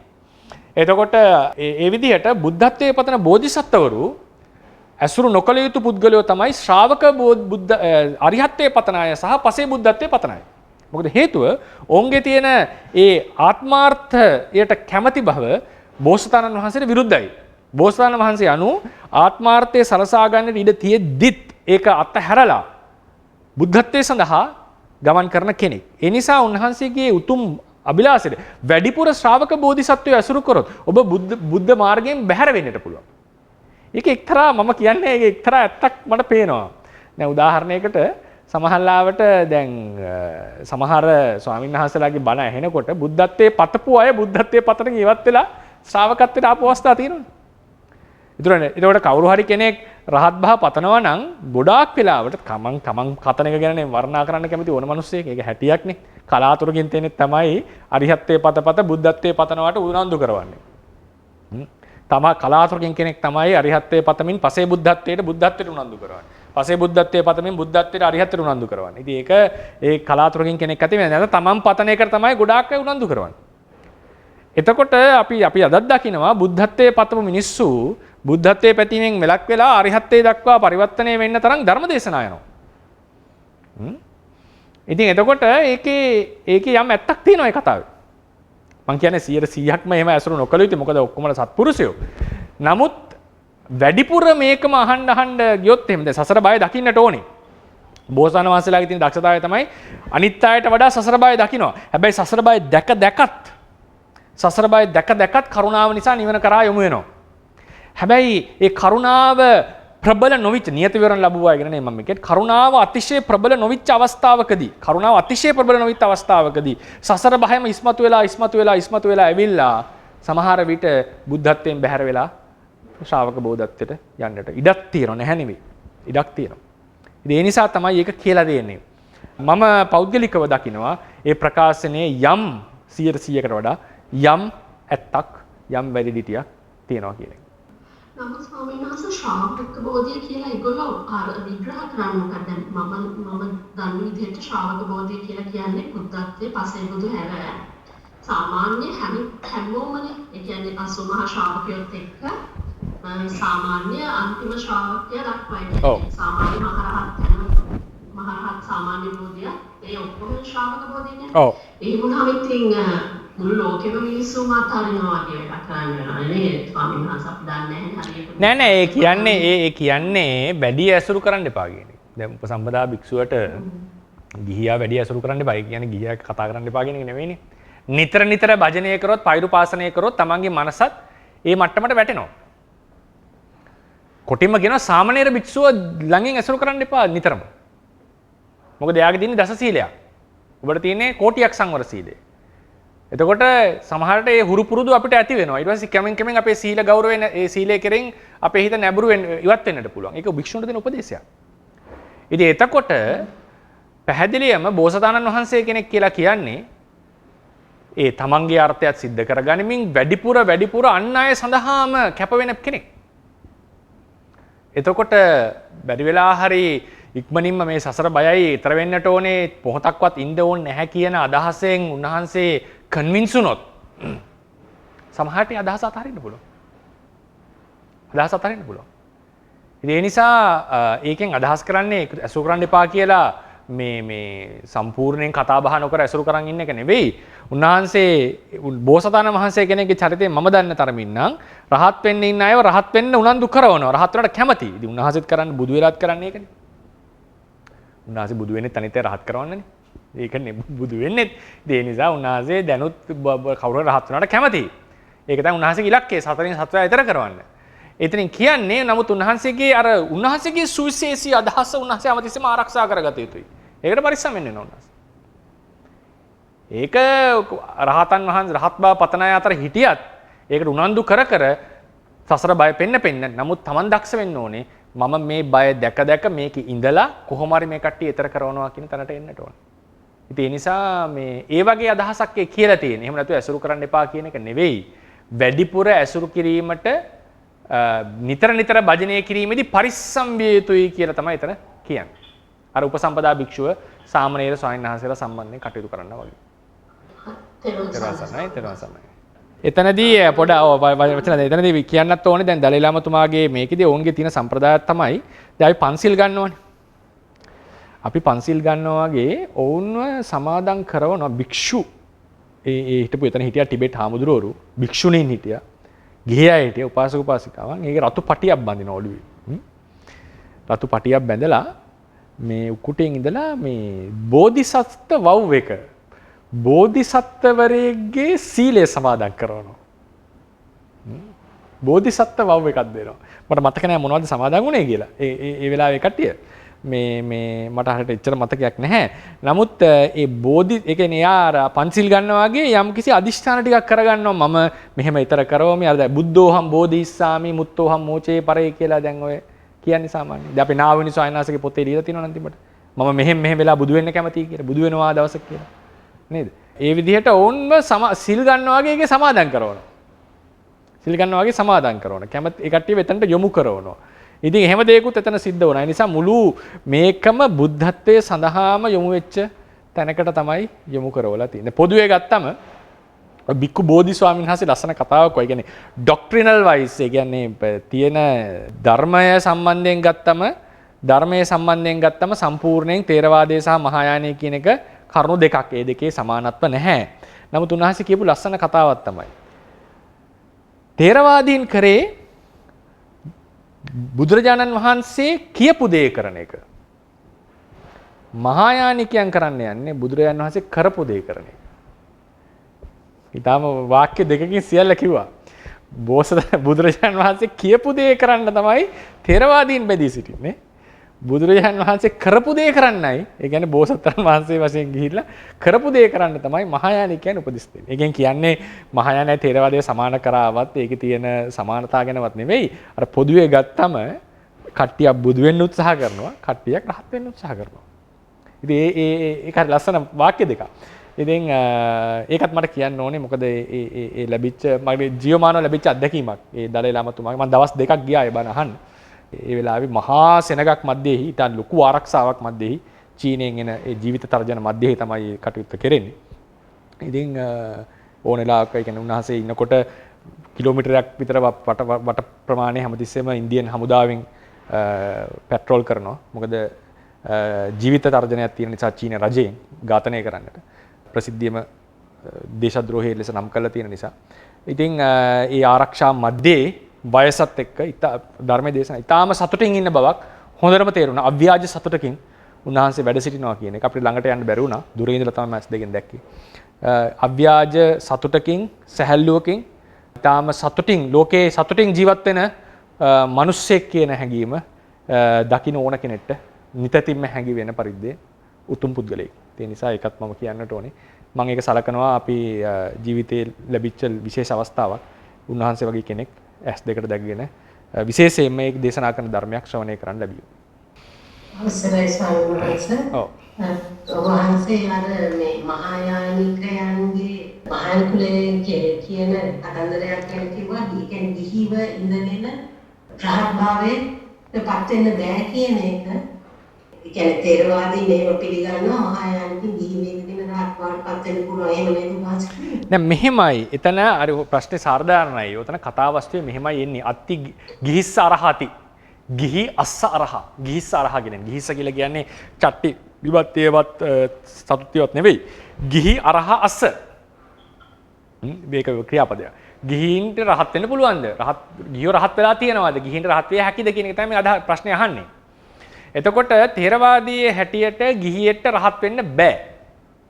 මොන ගිහියෙටද? ගිහි සංයෝජන දුරු නොකරපු කෙනෙක්ට රහත් වෙන්න බෑ. ගිහි ව්‍යංජනය කියලා කියන්නේ ගිහි අපියරන්ස් එක තියෙන කෙනෙක්ට රහත් වෙන්න පුළුවන්. හැබැයි ආ රහත් වෙනකොට ගිහි බන්ධන සියල්ල දුරු කරන්නට ඕනේ. මට ඒ ප්‍රශ්නේ එන්න කාරණාව සාරලංශ දැන් මේ සුද්ධෝදන රජතුමා ගිහිනේ ඉඳගෙන රහත් වෙලා පිරිනිවන් පාන්නේ. ඒරේ සුමනා දේවී කියලා තෙරණියක්. එයා ගිහිව ඉඳගෙන රහත් වෙලා ඊට පස්සේ තමයි එයා පැවිදි වෙන්නේ. හරි. ඒ කාරණා දෙක මට මතකයි යන්න තවත් එන්නේ. ඔය තියනවා දැන් උදාහරණ යසකොල පුත්‍රයා රහත් වෙන්නේ ගිහිව ඉඳලා. සන්තති අමාත්‍ය රහත් වෙන්නේ ගිහිව ඉඳලා. බද්දජී කියන කුමාරයා රහත් වෙන්නේ ගිහිව ඉඳලා. ඉතින් මේ ගිහි ව්‍යංජනයෙන් රහත් වීම කියන එක ථේරවාදී පිළිගන්නවා. ථේරවාදී ඒක ලස්සනට කඩන්නේ. ගිහි ව්‍යංජනය කියන එකෙන් රහත් වෙන්න. හැබැයි ගිහියෙක් රහත් වුණත් ඒ වෙලාවේ ඔහුගේ ගිහි බන්ධන සංයෝජන නෑ ඊට පස්සේ. ගිහි සංයෝජනය කියලා කියන්නේ පවුලට කැමැත්ත, වගකීම් සහිත බව, පවුල් ජීවිතයක් ගත කරන බව. දැන් පවුල් ජීවිතයක් ගත කරන කෙනෙක් එකපාරට භාවනා කරන්න ගියත් එකපාරට ඉන්න බෑනේ පන්සලටලා. යාට වගකීමක් කියලා එකක් තියෙනවනේ. ඒ වගකීම කියන එක විශේෂයිනේ. ඔක දන්නවනේ ගිහිව කටයුතු කරන අය ළමයි අතහැරලා මාත්‍යම් නෝන අතහැරලා එහෙම හිතුමතේ යන්න ගියොත් එහෙම නීතියනුත් ප්‍රශ්න තියෙනවා. එතකොට ඒ අතිනවනේ අර අතහැරීම කියලා එක නීතිය තියෙනවා. මොකද්ද? ද්වේෂ සහගතව අතහැරීම. නේද? ද්වේෂ සහගතව අතහරින්නම බෑ එහෙම. එතකොට ඒ වගේ වගකීම් කියන එකෙන් අපි බැඳිලා ඉන්නවා. එතකොට රහත් වෙනකොට රහත් භාවයේ දැන් රහත් භාවයේ ගිහි භාවයේ ඉන්නකොට ඒ වගකීම් සහිතව නමුත් රහත් වෙනකොට රහත් වුණාට පස්සේ ඒ මාර්ග ඥානින් පස්සේ ඒ වගකීම් වලින් ඔහු නිදහස්. ඒ සංයෝජන නෑ ඔහු ගාව. එතකොට අනිත් නිකායෙන් කිව්වම ගිහියා රහත් වෙන්න පුළුවන් කියන එකේදී ථේරවාදීන්ගේ ප්‍රශ්නේ එන්නේ ඒක විස්තර කරලා නැහැ. මොකද්ද ඔවුන්ගේ සැබෑ කියන්නේ to the point එනවට වඩා එතන කියන්නේ ඒ බව නිසා ගිහියෙක් රහත් වෙනවා කිව්වම පෞල් ජීවිතත් ගත කරපු රහතන් වහන්සේ කෙනෙක් ඉන්න පුළුවන්ද කියලා ඇහුවොත් ඒක බෑ කියන එකයි ථේරවාදීන්ගේ අදහස. ඒ කියන්නේ රහත් වෙනකොටම ඒ ගිහි සම්බන්ධතා ටික බිඳෙන්නට ඕනේ නැති වෙනවා. ආයෙ ගෙදරට යන්නේ නැහැ යා. එයා කෙලින්ම ආරණ්‍යයකට පන්සලකට යන්නේ. එයා අනිත් පැත්තට ගමන් කරන්නේ. රහත් වුණාට. ඒ නිසා එහෙම වාදයක් තමයි කියන්නේ. ඉතින් අනිත් අයගේ අදහස වෙන්නේ එතන කියන්නේ අනිත් නිකායෙන් කියන්නේ ගිහි කෙනාට රහත් වෙන්න පුළුවන්. ගිහි කෙනාට රහත් වෙන්න පුළුවන්. ඒක ගැන වාදයක් නැහැ. තේරවාදෙත් ඒක පිළිගන්නවා. ගිහියෙක් ඒ කියන්නේ 4 එක තියෙන එක. ගිහියෙක්ට රහත් වෙන්නට පුළුවන්. නමුත් තේරවාදීන් ප්‍රතික්ෂේප කරන්නේ ගිහියෙක්ට ගිහි භාවයේ රහත් වෙලා ගිහි භාවයේ ඉන්නවා කියලා එකක් නැහැ. ඒකයි මේ තියෙන්නේ ඉදානි ගිහිස් අරහා කතා නාම හෝති තත්ත යේසං යසකුල පුත්තාදීනම් ගිහි ව්‍යංජනේ තිතාන අරහත්තම් පත්තින් දිස්වා. යසකුල පුත්‍රාදී ගිහි ස්වරූපයෙන් හිටපු අයගේ රහත් වීම දැකලා ගිහි අස්ස අරහති ලද්දී. ගිහියෝ අරහත් වෙනවා කියන එක රහත් වෙච්ච ගිහියෝ ඉන්නවා කියන එක තියෙනවා. සේයතාපේ ඒතරයි උත්තර පතකාරා. තේ සන්දාය පුච්චා සකවාදිස්ස. එතකොට එතන අදහස් කරන්න ඇත්තේ මට හිතෙන්නේ රහත් වෙලත් ගිහිව ඉන්නවා කියන. ඒ කියන්නේ ගිහි රහතන් වහන්සේ කෙනෙක් ඉන්නවා කියන එක. එහෙම එකක් තේරවාදයේ පිළිගන්නේ නැහැ. රහත් වුණාට පස්සේ ඔහු ඒ සියලු වගකීම් වලින් මිදිච්ච ඒ යුතුයකම් ඉෂ්ට කිරීමට වග නොවන පුද්ගලයෙක් බවට පත් වෙනවා. ඒක තමයි ඒ ගිහි සංයෝජනේ බින්ද කියලා කියන්නේ. පැහැදිලිද නැහැ? ඒ කියන්නේ මේක අපි ගන්න ඕනේ අදහස මේක විස්තර කරලා නැහැ. හරියට මොකද්ද කියලා. තේරෙන්නේ ගිහි ජීවිතයක් ගත කරන කෙනෙක් ඉන්නවා කවුරුකවත් අන්න රහත් වෙලා යා කියලා. හිතන්නකෝ. එහෙම ගොත් අපි කියනවනේ එහෙම වෙන්න බෑනේ ඒක වෙන්න බෑනේ කියලා අපි කියනවනේ එහෙනම් යා මහාන වෙන්න එපා කියලා අපි කෙලින්ම කියනවනේ. අනාගාමි කෙනෙක් ආයෙන්න පුළුවන් කියලා අපි කියනවා. අවිය හැකි එහෙමනම්. එතකොට යසකුල පුත්‍ර ආදීන් ගිහිව රහත් වෙච්ච නිසා ගිහි ව්‍යංජනයෙන් රහත් වෙච්ච නිසා රහත් ගිහියෝ ඉන්න පුළුවන් කියන වගේ කතාවක් තමයි මේ කියන්නේ. ඒක තේරවාදීන් පිළිගන්නේ නැහැ. බොහොම අවසරයි ස්වාමීන් තේරුවන් සරණයි. ස්වාමීන් වහන්සේ දැන් කෙනෙක් වෙන්න දසපාරමිතාව තුන් ආකාරයකින් පුරන්න ඕනේ. හරි හරි. එතකොට දැන් හැම කෙනෙක්ම මේ දසපාරමිතාව තුන් ආකාරයකින් පුරන්න ඕනේ. එතකොට ඒ මහායාන බුද්ධාගම මෙහෙමයි වෙනස් එක. දැන් උදාහරණයකට දසපාරමිතාව 6කට කැටි කරනවා. ඒක දස කියන්නේ 6 පාරමිතාවක්. මට මතක ඇටියට ඉවසීම, දානය ඔහොම මේ 6ක් තමයි තියෙන්නේ. ඒක ධම්මපාල ස්වාමීන් වහන්සේත් ඒ 6ට කැටි කරනවා අපේ අටුවාව. 10 6ට අඩු කරන්න, ඒ කියන්නේ 10 6කට කැටි කරනවා. ප්‍රධාන 6ක් ගන්නවා. ඒ 10න්. ඊට පස්සේ තියෙනවා දස භූමක සූත්‍රය කියලා එකක් මහායානේ. දස භූමක සූත්‍රයේදී ගිහි බෝධිසත්වවරයෙක් අනුගමනය කරපු භූමි 10ක් තියෙනවා. එකක් තමයි ප්‍රමෝදිත භාවය. ඒ කියන්නේ මම බුද්ධත්වයේ පතන කෙනෙක් කියන සතුටු සිත, මම බුද්ධාතර යොමු වෙච්ච කෙනෙක් කියන සතුට ඇති කරගන්න ඕනේ නිතරම. ප්‍රමුදිත භාවය. ඊට පස්සේ නිතරම අචල භාවයේ සෙලවෙන්නේ තමන් ගන්න තීරණවල තමන් ගන්න තමන්ගේ කියන අනවශ්‍ය විදිහට හෙලවෙන්නේ නැහැ කියන එක නෙමෙයි තමන්ගේ යහපත් තීරණවල සෙලවෙන්නේ නැති බව. මේ වගේ භූමි 10ක් වුන් ඉක්මවන්නට ඕන. ඔය දස භූමික සූත්‍රය කියලා කියන්නේ. ඒක හරි ප්‍රසිද්ධයි මේ මහායාන සූත්‍රය. ඉතින් තේරවාදයේ හැටියට පාරමිතා 10ක් පූර්ණය කරන්න ඕන 3 ආකාරයකින්. මහායාන පොත්වල තියෙනවා පාරමිතා සම්බන්ධයෙන් කියන්නේ පාරමිතා 6යි. භූමි 10 වෙනයි පාරමිතා ටික 6යි. ඒකේ ඉතින් උපරිම කෙලවරට අර පරමත්ත පාරමිතාව තියෙනවා. ඒ කියන්නේ ජීවිත පරිත්‍යාග කරන්නට ඕනේ. ඒකේ හැටියට මේකට සියලු දේ දෙන්නට ඕනේ, පරිත්‍යාග කරන්නට ඕනේ, ජීවිතේ පවා පරිත්‍යාග වෙන්නට ඕනේ. නිසා ඔය පාරමි උපාරමි පරමත්ත පාරමි කියන මට්ට ඒ වචන වලින් තියනවද මන් දන්නේ නැහැ. ඒ මට්ටමටම ප්‍රගුණ කරන්නට ඕනේ. අරිහත්ත්වේ බුද්ධත්වයේ සාක්ෂාත් කරන්න ඕන නම් ඕන්ගේ හැටියට. ඒක එකක් තිබුණා දැන් ඔය කිව්වොත් ඔය මේ එක නිකායක් ඉන්නවා මට මතක නෑ උන්ගේ ගම නම අන්ධකය මේ අදහස් තමයි මේ බෝසතාණන් වහන්සේ කාශ්‍යප බුද්ධ ශාසනයේදී සෝවාන් වුණා. කාශ්‍යප බුද්ධ ශාසනයේදී සෝවාන් වුණා. ඒ කතාවසේ තියෙන කතාව. සෝවාන් වෙලා තමයි උන්වහන්සේ එන්නේ මේ මාර්ගයේ ඔක්කාන්ත නියාමයට. ඒ මහාන වුණා කියලා එහෙම තියෙනවනේ කතාව. ඉතින් ඒ නිසා ඒ වගේ මේකේ දැන් අද කාලේ වුණා නම් එහෙම කියයි ධර්ම විකෘති ලොකු ධර්ම විකෘතියක් මහා කියලා. ඉතින් ඒක ඒ කාලෙත් ওই විදිහටම කතා ප්‍රවෘත්ති තිබිලා තියෙනවා. ඉතින් මේක මේ එකම බුද්ධ ශාසනයේ නානා විදිහේ අදහස් තිබිලා තියෙනවා. ඉතින් කාශ්‍යප බුද්ධ ශාසනයේ සෝවාන් වෙච්ච කෙනෙක් කිව්වම ඉතින් කවර කතාවද? නේද? ඒතර ඉතින් ශ්‍රාවකෙක් නැද්ද බුදුවරෙක් නෙවෙයි. ඊට පස්සේ දැන් ඔය වගේම මේ මෑතකදී තවත් තෙරුන් වහන්සේ කෙනෙක් කියපු කතාවක් තිබුණා. ඒක ලස්සන තර්කයක්. බෝසතාණන් වහන්සේ බෝධි මණ්ඩලයේදී పూర్ව නිවාසානුස්සතිය බලාගෙන යනකොට කාශ්‍යප බුද්ධ ශාසනය ඉගෙන ගත්තානේ දැන් ධර්මයේ. වැඩුවනේ විපස්සනාව. ඒක බලලා තමයි මාර්ගය වඩාගත්තේ. තර්කේ ලස්සනයි. නමුත් ථේරවාදයේ හැටියට උන්වහන්සේ පෘථග්ජනයෙක් ඒ වෙලාවේ පෘථග්ජනයට අභිඥාවට විවට්ටූපනිශ්‍රේ ධර්ම පේන්නේ නැහැ. තථාගතයන් වහන්සේගේ බණ ඇහුවා කියලා බලන්න පුළුවන්. හැබැයි ලෞකික දේවල් සම්බන්ධයෙන් කියු බණ විතරයි සිහි කරන්නත් පුළුවන්. ලෝකෝත්තර ධර්ම විදර්ශනාව ගැන කියු බණ අභිඥාවට වැටහෙන්නේ නැහැ. ලෞකික මේ පෘථග්ජනයාගේ අභිඥාවට. ඒක තමයි ථේරවාදී නිර්වචනය. ඒ නිසා බෝධි මණ්ඩලයේදී පෙර භවයේ බලන් යනකොට අතීත බුදුවරු දැක්කා. නමුත් උන්වහන්සේලාගේ ධර්ම මාර්ගය බලන්න බෑ අභිඥාවේ. ථේරවාදී නිර්වචනය. ඉතින් ওই විදිහට දැන් විශේෂ වැදගත් තෙරුණ වහන්සේ කෙනෙක් අපි ඉන්න තැනකම තමයි බණ කිව්වේ. ඉතින් චින්ත හරිනේ තර්කේ හරිනේ. බැලුවා නම් පේනවා නම් අතීත බව. කාශ්‍යප බුද්ධ ශාසනයේ හිටියනම් මහානදම් පිරුවා නම් ජෝතිපාල මානවකයා මහාන වෙලා. ඉතින් එහෙනම් පේන්න දෙපැයි පුරුදු ප්‍රැක්ටිස් එක. ඉතින් එහෙනම් ඒක බලන් තමයි බුදු උනේ. අමුතුවෙන් හොයාගන්න දෙයක් තිබුණ නැහැ කියන එක ඉතින් තර්කේ රසණයි. ථේරවාද මූල ධර්මයක් පෘථග්ජන අභිඥාවට කලින් භවවල විවට්ට නිශ්චිත විවට්ටූපනිශ්‍රේ ධර්මය තේරෙන්නේ නැහැ. මේ වැඩපු එක වටන්නත් බලන්න බෑ. විදර්ශනා බලන්න බෑ. බණ මතක් කරන්න බෑ. ඒක ආවරණය වෙනවා. ඉතින් ওই විදිහට ඉතින් අර කට්ටිය කිව්වා නෑ උන්වහන්සේ මහාන වෙච්ච හින්දා උන්වහන්සේ මාර්ගඵලයක් ලැබුවා සෝවාන් වුණා කාශ්‍යප බුද්ධ ශාසනය කියලා. ඉතින් ওই විදිහට ඉතින් චින්තනය උඩ නානා අදහස් ඇවිල්ලා තියෙනවා. නානා අදහස් ඇවිල්ලා දැන් උදාහරණයකට දෙවෙනි සංගායනාවේ මම අහලා තියෙනවා දෙවෙනි සංගායනාවට කාලෙදී තිබිලා තියෙනවා භික්ෂුන් වහන්සේලා පිරිසක් කියලා තියෙනවා බුදුරජාණන් වහන්සේ ඉපදුනේ මධ්‍ය දේශේ නෙවෙයි. මේ ආපි උපන්න මේ වෙන පැතිවල කියලා ඉන්දියාවේ මධ්‍ය දේශෙන් එහා උපන්න කියලා තරකයක් තිබුණා. දෙවෙනි සංගායනාව කාලේ. අවුරුදු 100යි පිරිනමන පාලා. බුදුරජාණන් වහන්සේ මධ්‍ය දේශේ නෙවෙයි කියලා තරකයක් තිබුණා.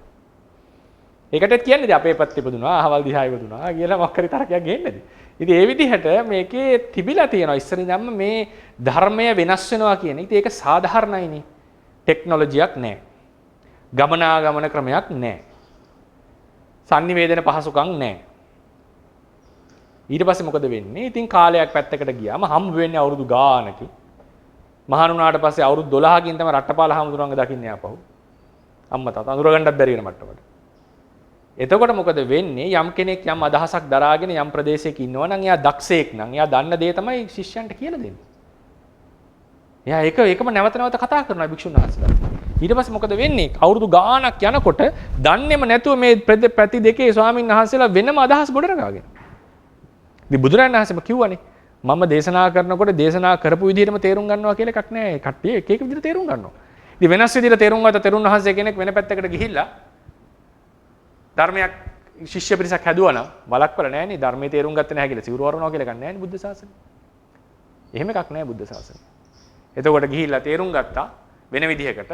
එතන ශිෂ්‍ය පිරිසක් හැදුවා. සම්බන්ධ වීමක් නැහැ. ඊට පස්සේ මොකද වෙන්නේ? අවුරුදු 20 50ක් 60ක් 100ක් යනකොට ඇයි ඉතින් එක කරුණක් වෙනස් වෙච්ච ගමන් ඒකෙන් වෙන එකක් වෙනස් වෙනවනේ. අනාශ්‍රව කියන පදේ වෙනස් කරපු ගමන් වෙන අර්ථයක් එන්නේ. ඊට පස්සේ ප්‍රතිපදාව වෙනස් වෙනවා ටක් ගාලා. ඇයි නුවණ තියෙන කෙනාට තේරෙනවා මේක වෙනස් නම් මෙතන ක්ලෑෂ් වෙනවා මේක මෙහෙම විය යුතුයි මේක මෙහෙම විය යුතුයි ආදී ලෙසට තර්කය ගේනවා එයා ලස්සනට. අන්තිමට වෙනම ධර්ම මාර්ගයක් ඇති වෙනවා. මේක දක්ෂ අය අතින් ඇති වෙන්නේ. හොඳ චින්තකයෝ අතින් ඇති වෙන්නේ. ඒ විදිහට ඉතින් වෙනම කුලක හැදෙන්න පටන් ගන්නවා. මේක සාමාන්‍ය දෙයක් ඕනම ආගමික සම්ප්‍රදායක මේ දේ සිද්ධ වෙලා තියෙනවා. ඕනම ආගමක මේක වෙලා තියෙනවා. ඒ නිසා ඒකේ ප්‍රතිඵල තමයි අපි ඔය දකින්නේ අපි අධ්‍යයනය කරනකොට මේක කොහොම බුද්ධ ශාසනයේ අර්ථ විවරණ කොහොම නානා වෙලා තියෙනවද කියන එක අපිට දකින්නට පුළුවන්. තෙරුවන් සරණයි සම්මානංශ. තෙරුවන් සරණයි. මේ ප්‍රශ්නය මේ ඉස්සෙල්ලා සායනන්සේ දේශනා කරලා තියෙනවද දන්නේ නැහැ. ඒකේ සායනන්ස දැන් ওই නානා අදහස් ඇවිල්ලා තියෙනවනේ එක නිකායින් සායනන්සේ දේශනා කරපු විදිහට. එතකොට ඒවත් එක්කලා මිත්‍යා දෘෂ්ටිය කියන එක කොහොමද ඒ වෙන අදහස් එක්කලා කතා කරොත් මිත්‍යා දෘෂ්ටිකද ඒ අදහස් කොහොමද අපි ඒක තීරණය කරගන්නේ? ඒ කියන්නේ අහන්නේ තේරවාදයට සාපේක්ෂව අනිත්‍ය මිත්‍යා දෘෂ්ටිකද කියන්නේ? එහෙමයි සයිනා. ඒ වගේ එකක් අපි කොහොමද හිතන්නේ? මිත්‍යා දෘෂ්ටිය කියන එක අපි විසඳ ගන්නවා. මිත්‍යා දෘෂ්ටිය කියන එක විසඳ ගන්න ඕනේ. ඒක හැමතිස්සෙම මොකක් හරි එකක් මත පදනම් වෙලානේ කරන්න වෙන්නේ. හැමතිස්සෙම මොකක් හරි එකක් මත පදනම් වෙලා. ඒතකොට තේරවාදයේ මත පදනම් වෙලා හරිද නැත්නම් කොයිකද මිත්‍යාව කියන්නේ? ඔව්. එතකොට දැන් මිත්‍යා දෘෂ්ටිය ගන්නට වැටෙනවාද කියන එක. එතනදී මෙහෙමයි අපි දෙකට කඩා ගන්න ඕනේ. මිත්‍යා දෘෂ්ටිය සහ අදහස් කියන එක. මිත්‍යා දෘෂ්ටි අදහස්. දැන් උදාහරණ අපි බලාගන්න මොකද්ද මිත්‍යා දෘෂ්ටිය කියන්නේ කියලා ඉස්සෙල්ලා. දැන් උදලාම අපි කලින් කියලා ඇති මිත්‍යා දෘෂ්ටිය සහ අදහස් නානත්වය කියන දෙක අපි හොඳට තේරුම් ගන්නට ඕනේ. දැන් උදාහරණයක් කිව්වොත් මම කියන්නම්කෝ රූපේ ආයුෂ කතාව. පුරාණ අටුවාවක 16න් 3යි ආයුෂයේ රූපේ ආයුෂයේ චිත්තක්ෂණ. පාලි අටුවාවක 17යි. මූල ටීකාවක 16යි. අදහස් වෙනස් වීමෙන් මිත්‍යා දෘෂ්ටික නම් මේ තුනෙන් දෙන්නෙක් මිත්‍යා දෘෂ්ටික වෙන්න බෑනේ. එක්ක පුරාණ අටුවා මිත්‍යා දෘෂ්ටික අදහසක් කිව්ව වෙන්න ඕනේ. එක පාලි අටුවාව, එක මූල ටීකාව. අපි කියන්නේ නැහැ නේ ඒකට මිත්‍යා දෘෂ්ටිකයි කියලා. හේතුව මොකද? මිත්‍යා දෘෂ්ටික භාවය කියන එක තීරණය වෙන්නේ කොතකින්ද බලන්න ඕනේ. ඒක තා වැදගත්. දැන් කවුරු හරි මගේ නම මග්ග විහාරේ වෙන විදියකට හිතන් හිටියා කියලා ඒකට මිත්‍යා දෘෂ්ටියක් කියන්නේ නැහැ නේ අපි. විශ්වාස කරන්නේ නෑ උන්වහන්සේ කියන මේකමයි කියලා කවුරු හරි කියනවා. ඉතින් කවුරු හරි ගොතෝ මිත්‍යා දෘෂ්ටියක ඉන්නේ කියලා ඒ වචනේ අවුල්. ඔබගේ තොරතුරු වැරදි. ඒක රහතන් වහන්සේලාත් ඒ වැරදි වෙන්න පුළුවන්. නමක වැරදින්න පුළුවන්. නමක් වැරදි ලෙස දැනගෙන ඉන්නවා වෙන්න පුළුවන්. ඒක විය හැකියි. මිත්‍යා දෘෂ්ටිය යනු විශේෂයෙන්ම සාමාන්‍ය මනසට දැන ගැනීමට නොහැකි ගැඹුරු ධර්මතා සම්බන්ධයෙන් ඇති කරගත්ත වැරදි දර්ශනය. සාමාන්‍ය ධර්මතා සාමාන්‍ය මිනිසුන්ට අවබෝධ කිරීමට නොහැකි සාමාන්‍ය මනුස්ස පතේ ඉක්මවා ගියපු ගැඹුරු ධර්ම සම්බන්ධයෙන් ඇති කරගත්ත වැරදි අදහස. මරණයෙන් මත්තේ උප්පත්තියක් නැත. තියනවද නැත? තියේ නැත. ඔන්න සාමාන්‍ය මිනිහේ තේරුම් ගන්න බැරි දෙයක්. අනිවාර්යෙන් මේක විනාශ විය මරණයෙන් අවසන් විය යුතුමයි කියලා කවුරු හරි තීරණය කරොත් ඒ මරණයෙන් මත්තේ උප්පත්තිය තියෙනවා නම් මේක පැහැදිලිවම මිත්‍යා දෘෂ්ටිය බවට පත් වෙනවා. හැබැයි මිත්‍යා දෘෂ්ටි හැමතිස්සම තේරුම් ගන්න ඕනේ ගැඹුරු ලෝකයේ පවතින සත්‍ය ධර්මතා සම්බන්ධයෙන් සත්‍ය ධර්මතා සම්බන්ධයෙන් ඇති කරගන්න වැරදි හැඟීම. එහෙම නැතුව දැන් මම කියනවා මගේ අතේ මණිකක් තියෙනවා කියලා. පිටින් කට්ටි විශ්වාස කරනවා. මේක මිත්‍යා දෘෂ්ටියද? නෑ මේක මිත්‍යා දෘෂ්ටියක් නෙවෙයි. මිත්‍යා දෘෂ්ටිය කියන්නේ පෙර ලෝකේ, පෙර භවයේ, පසු භවයේ. ඊට පස්සේ හේතුඵල සම්බන්ධය. ඊළඟට කර්මය සහ විපාකය. ඒක හේතුඵලයටම ඇතුළත්. ආදිය සම්බන්ධයෙන් ඇති වැරදි අදහස්. බුද්ධත්වයට ලං විය නොහැක නිර්වාණ ධාතුවක් ස්කන්ධයන්ගේ අවසානයක් නොමැත. දෙවියන් විසින් මැව්වේ හේතු තෘෂ්ණාවාදී හේතුන් නිසා නෙවෙයි දෙවියන් ක්‍රියා කරේ. ඉබේ හටගත්තේ. ගෝවෘත ආදී පිරීමෙන් නිරෝධයක් දුකෙන් මිදීමක් විය හැක ආදී ලෙසට ආර්ය සත්‍ය හතර සම්බන්ධයෙන් හේතුඵල ධර්මයේ සම්බන්ධයෙන් ප්‍රතිපදාව සම්බන්ධයෙන් තියෙනවා නම් යම් වැරදි ඒ සත්‍ය වූ දේවල් කෙරෙහි වැරදි අවබෝධ තියෙනවා නම් එවන් දෙයක් පිළිබඳ සැක කිරීම විචිකිච්ඡාව. එවන් දෙයක් පිළිබඳ වැරදි අදහස දෘෂ්ටිය. එවන් දෙයක් පිළිබඳ විශ්වාසය ශ්‍රද්ධාව. එවන් දෙයක් පිළිබඳ අනවබෝධය අවිද්‍යාව. එවන් දෙයක් පිළිබඳව අවබෝධය ප්‍රඥාව. මේ තමයි මිත්‍යා දෘෂ්ටියේ පරාසය. මිත්‍යා දෘෂ්ටියේ පරාසය. එතකොට මේ වාද මිත්‍යා දෘෂ්ටියට වැදෙනවද නැද්ද කියන එක අපි විමසන්න ඕන දෙයක්. ඔය කියපු පරාසයටම වැටෙනවද? ඔය කියපු පරාසයටම වැටෙනවද කියන එක විමසන්නට ඕන දෙයක්. දැන් අපි හිතමුකෝ බෝසතාණන් වහන්සේ උදාහරණයක බෝසතාණන් වහන්සේ මේ කාශ්‍යප බුද්ධ ශාසනයේදී මාර්ගඵලයක් ලැබුවා කියලා කිව්වොත් කවුරු හරි නැත්තම් බෝසතාණන් වහන්සේ බලන් යනකොට උන්වහන්සේට කලින් ආත්මික තමන්ගේ නිර්වාණ මාර්ගය පෙනුණා කියලා ගත්තොත් මෙතන තියෙන්නේ යම් තොරතුරු වල අඩුවක් මිසක් නිවනක් ප්‍රතික්ෂේප කිරීමක්වත් ඇයි සෝවාන් කෙනෙක් උපදින්න පුළුවන් නේ මනලෝ නිවනක් ප්‍රතික්ෂේප කිරීමක්වත් ආත්ම දෘෂ්ටියක් ගැනීමක්වත් ඊට පස්සේ ප්‍රතිපදාව වැරදිට අවබෝධ කිරීමක්වත් මේ කිසිවක් නැහැ මේ තැන්වල මේ තියෙන තොරතුරු වල වෙනස්කම් තොරතුරු වෙනස්කම් බුදුරජාණන් වහන්සේ පුදුනේ මෙහෙද අරහෙද අහවල් දෙහාවද කියලා කවුරුයි තොරතුරු වල ප්‍රශ්නයක්. හැබැයි අපි කිව්වොත් එහෙම මේ වගේ හරකෙක් වගේ ඉඳලා තමයි නිවන් දකින්න ඕනේ කියලා එතන පැහැදිලිවම ප්‍රතිපදා පිළිබඳ ගැටලුවක් තියෙනවා. ඕක දැන් සියුම් වෙන්න පුළුවන් ඊට පස්සේ. දැන් රූපයයි මේකයි මොකද විදර්ශනාවට ලක් කරන්නේ මොකද්ද? සැබවින්ම පරමාර්ථ ධර්මද? ඒ ධර්මියෝ නැතිද? අන්න මේවා මිත්‍යා දෘෂ්ටියට ටිකක් බෝඩර් වෙනවා තේරවාදී හැටියට. කිසිවක් නැත. මේක එනවා මිත්‍යා දෘෂ්ටිය පැත්තට. මොකද සියුම් ගැඹුරු ධර්මයෝ ගේ ඇති නැති භාවයේ පිළිබඳ ප්‍රශ්නයක්. මේක සැබවින්ම මිත්‍යා දෘෂ්ටියට කිට්ටු වෙන කතාවක්. තේරවාදී හැටියට. හේතුන් නිසා ඵල හට ගැනීමක් කියලා එකක් නැහැ. හේතුන් නිසා අලුත් ඵලයක් හට ගන්නවා විය නොහැකි කියලා තර්කයක් ආවොත් යම් බෞද්ධ නිකායේ. මේකේ තියෙනවා හේතුඵල සම්බන්ධයෙන් නිෂේධ කිරීමක්. මේක තේරවාදයේ හැටියට මිත්‍යා දෘෂ්ටියකට යන එකක්. ඒ විදිහට මේ එක එක කතාවක් මිත්‍යා දෘෂ්ටියද නැද්ද කියන එකට වෙනම ඇනලයිස් කරන්නට ඕනේ. ඒකේ පොදුවේ කියන්නට බෑ අපිට. දැන් උදාහරණයකට බුදුරජාණන් වහන්සේ එක තැනක දේශනා කරනවා සෝවාන් ආර්යයන් වහන්සේ සතර අපායෙන් මිදුණා කියන එක උන්වහන්සේ දේශනා කරේ නෑ යම් කාලයක් එනකන්. ඇයි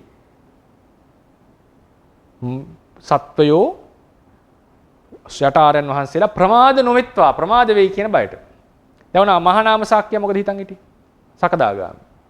එතුමා හිතන් හිටියා කාමරාග පටිග දෙක සකදාගාමි මාර්ගයෙන් සම්පූර්ණයෙන් ප්‍රහාණය වෙනවා කියලා. මෙන්න යනකොට මෙන්න කාමරාගයේ පටිගය උපදිනවා. එතකොට මේක මිත්‍යා දෘෂ්ටියක්ද කියලා අහුවොත් සෝවාන් වෙච්ච තැන ඉඳන් මිත්‍යා දෘෂ්ටි නෑනේ. හැබැයි එතුමා හිතන් ඉන්නවා කාමරාග පටිග ප්‍රහාණය වෙන්නේ සක්කාය දිට්ඨි සකදාගාමි මාර්ගයෙන් කියලා. එතකොට මේක මිත්‍යා දෘෂ්ටියක් නෙවෙයි. මේක සෝවාන් සකදාගාමීට මිත්‍යා දෘෂ්ටියක් තියෙන්න බෑනේ. මේ වැරදි අදහසක් තිබිලා තියෙනවා. මේ විදිහට ගත්තම අපිට මිත්‍යා දෘෂ්ටියක්ද නැද්ද කියන එක තීරණය කරන්න ඔබ ඉස්සර ධර්මයේ ගැඹුරින් අපි ඉගෙන ගන්නට ඕනේ. මොකද්ද මිත්‍යා දෘෂ්ටියේ පරාසය? ඊට පස්සේ මේ එක කතාවක් වෙන වෙනම අරගෙන මිත්‍යා දෘෂ්ටියට වැටෙනවද නැද්ද කියන එක වෙනම කතා කරන්නට ඕනේ. ඒ නිසා මේකේ පැහැදිලිවම කතා වස්තුවේ තියෙන සමහර වාද මිත්‍යා දෘෂ්ටියට යන්නේ නැහැ. බය නැතුව කියන්න පුළුවන්. තොරතුරු වල ප්‍රශ්න තියෙනවා.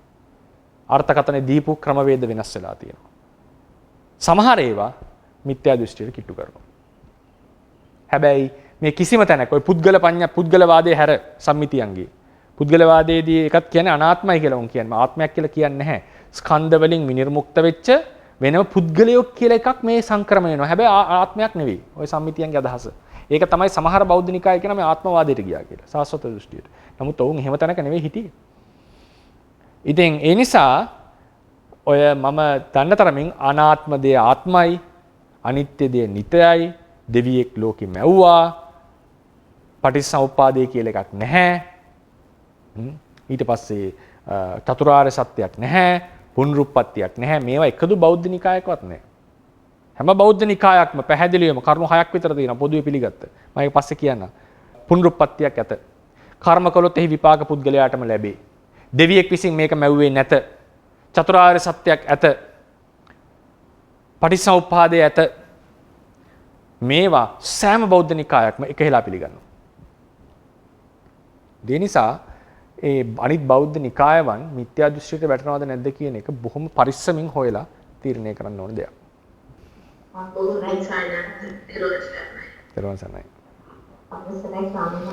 හොඳයි අවසාන ප්‍රශ්නේ හරි. යම් භවයකදී කෙනෙක් සෝවාන් මාර්ගයට හෝ වෙනත් මාර්ගයකට පිවිසුණාට පස්සේ නැවත මනුෂ්‍ය භවයකම ඉපදුනොත් එයා මාර්ගඵල අවබෝධයේදී එයාට පහසුවක් වෙනවද කොයි විදිහටද ඒක වෙන්නේ ස්වාමීන් වහන්සේ කරුණාකරලා මාර්ගඵල අවබෝධ කරද්දීද මෙහෙමයි ජාති සෝතාපන්න වෙනොයි කියන්නේ ජාති සෝතාපන්නේට ජාති ස්මරණ ඥානෙ නැතිනම් තමන් සෝවාන්ට දන්නේ නැහැ. ඊට පස්සේ හැබැයි ඔහු අතින් ප්‍රාණඝාත ආදී අකුසල කර්ම ටික සිද්ධ වෙන්නේ නැහැ. එක බෞද්ධ නිකායක එකක් මම කියනවා. එක බෞද්ධ නිකායක් හිටියා කිව්වා සෝවාන් ආරයන් වහන්සේ මතින් වෙන්නේ නැත්තේ පංචානන්තරීය කර්ම විතරයි. අනිත් අකුසල් වෙන්න පුළුවන්. හරිනේ. එහෙමත් කියු පිරිසක් හිටියා. මොකද රතන සූත්‍රයේ එනවනේ. මොකද රතන සූත්‍රයේ එන්නේ? සහවස්ස දස්සන සම්පදාය තයස්සු ධම්මා ජහිතා භවಂತಿ සක්කාය දිට්ඨි විචිකිච්ඡිතඤ්ඤ සීලබ්බතං වාපි යදත්තිකින් චතුහපායේ හිච විප්පමුත්තෝ චචාබිඨානානි අබබ්බෝ කාතුම් කර්ම හයක් කරන්න අබබ්බයයි මොකද දානන්තරීය කර්ම පහයි නීත මිත්‍යා දෘෂ්ටිය වෙන සූත්‍රයක කියනවා දිට්ඨි සම්පන්න පුද්ගලයා සත්වයේ ජීවිතේ වෝරෝපණය කරන්නේ නැහැ වෙන සූත්‍රයක් තියෙනවා පැහැදිලිව නොදුන් දෙයක් ගන්නෙ නැහැ කාමයේ වරදෝ ඇසිරෙන්නේ නැහැ කියලා පංච ශික්ෂාපදේම කරන්නේ නැහැ කඩන්නේ නැහැ කියලා තියෙනවා පැහැදිලිව දිට්ඨි සම්පන්න පුද්ගලයා. නමුත් සතර සූත්‍රයේ තියෙන අර ටික. ඒත් මේ විදිහට එක නිකායක් හිටිය හැම අදහස්. නමුත් තේරවාදීන් කියන්නේ නෑ පංචශීලයේ කැඩෙන්නේ නැහැ. ඔහු ಜಾතිසෝතාපන්නෙක් වෙලා හිටියත් ඔහු සෝතාපන්නෙක් බව දන්නේ නැතත් කුඩා කාලයේ පටන් පන්සිල් කඩන්නේ. ඊට පස්සේ ලොකු වෙනකොට නානා ධර්ම ශාස්ත්‍ර ඉගෙන ගන්නකොට වෙන ධර්මයක් සරණ යන්නේ නැහැ. ලෝකෙ දෙවියෝ මැව්වා කියන එක පිළිගන්නේ නැහැ යා හිත. ඉබේ හටගත්තේ ලෝකය කියන එක ඔහුට පිළිගන්නේ නැහැ. එතකොට බැරි වෙලා හරි තථාගත ධර්ම විනය ඇහෙනකොට ඔහුට ඒක තේරෙනවා. අධ්‍යයනය කරනකොට සෝවාන් ආර්යයන් වහන්සේගේ ගති ලක්ෂණ ප්‍රකාශ වෙනකොට තමන් තුලේ ලක්ෂණ තියෙනවා කියන එක ඔහුට වැටහෙන්න පටන් ගන්නවා. ඔහුට ප්‍රත්‍යක්ෂ වෙනවා. ඊට පස්සේ ඔහුට සෝවාන් ඵලයට සමපත්තියට සමවැදීම ඊට පස්සේ තමන්ගේ ප්‍රත්‍යවේක්ෂා ඥාන ඇති කර ගැනීම ආදී සිද්ධ කරගෙන ඉදිරි මාර්ගඵලවලට උත්සාහවත් වෙන්නට පුළුවන්. එතනදී ගුරුවරයෙක් අවශ්‍ය සාමාන්‍යයෙන් කියන්නේ අරූප ලෝකෙදී නම් ගුරුවරයෙක් අවශ්‍ය වෙන්නේ නැහැ කියලා. මනුස්ස ලෝකෙත් ඔහු තේරුම් ගත්තට පස්සේ අවශ්‍ය වෙන්න විදියක් නැහැ. තේරුම් ගත්තට පස්සේ. ඉබේම ඒක වැටහෙනවද කියලා අහුවොත් ඒක ගැන යන්න මට උත්තරයක් දෙන්න තේරෙන්නේ නැහැ. නමුත් ධර්මය අහනකොට ඔහුට වැටහෙනවා තමන් සෝතාපන්න ආර්යයන් වහන්සේ කෙනෙක් කියලා. ඒ ලක්ෂණ ඉගෙන ගන්නකොට. භාවනා කරනකොට ස්වාමීන් වහන්සේ ඉබේම වගේ තේරිලා ඉබ්බේම ඉතින් භාවනාවක් කරනවා කියන්නේ ඉතින් භාවනා කරනවා කියන්නේ ධර්ම ඉගෙන ගත්තා කියන එකනේ. ඔය ඉතින් ධර්ම ඉගෙන ගන්නකොට සෝවාන් ආර්යයන් වහන්සේගේ තොරතුරු සෝවාන් ආර්ය මාර්ගය ගැන දැනගන්න එපා. නැත්තම් භාවනා කරන්න බෑනේ විදර්ශනාව. ඒතකොට භාවනා මාර්ගය ඉගෙනගෙන ආර්ය ඵලයන් ගැන ඉගෙනගෙන යනකොට ඒ ලක්ෂණ දැනගන්නකොට ඔහුට තේරෙනවා මම සෝවාන් වෙච්ච කෙනෙක් කියලා. හොඳයි. එහෙනම් අපි ඊය දවසන් කරනවා. මේ හෙට දවසේදීත් අපි ඉතිරි සාකච්ඡා ටික ආරම්භ කරනවා. මේ රස කරගන්න දෙනවා කුසල සම්භාරේ තව තවත් ධර්මඥාන භාවනාඥාන දියුණු කරගෙන නිවනින් සැනසෙන්නටම හේතු වේවා බුද්ධ ශාසනයේ චිරස්ථිතිය පිණිසත් මේ කුසල කර්ම එකලස හේතු වේවා කියලා අපි ප්‍රාර්ථනා කරනවා බුද්ධ ශාසනං චිරන්තිට්ඨ බුද්ධ ශාසනං චිරන්තිට්ඨ බුද්ධ ශාසනං චිරන්තිට්ඨ සාදු සාදු සාදු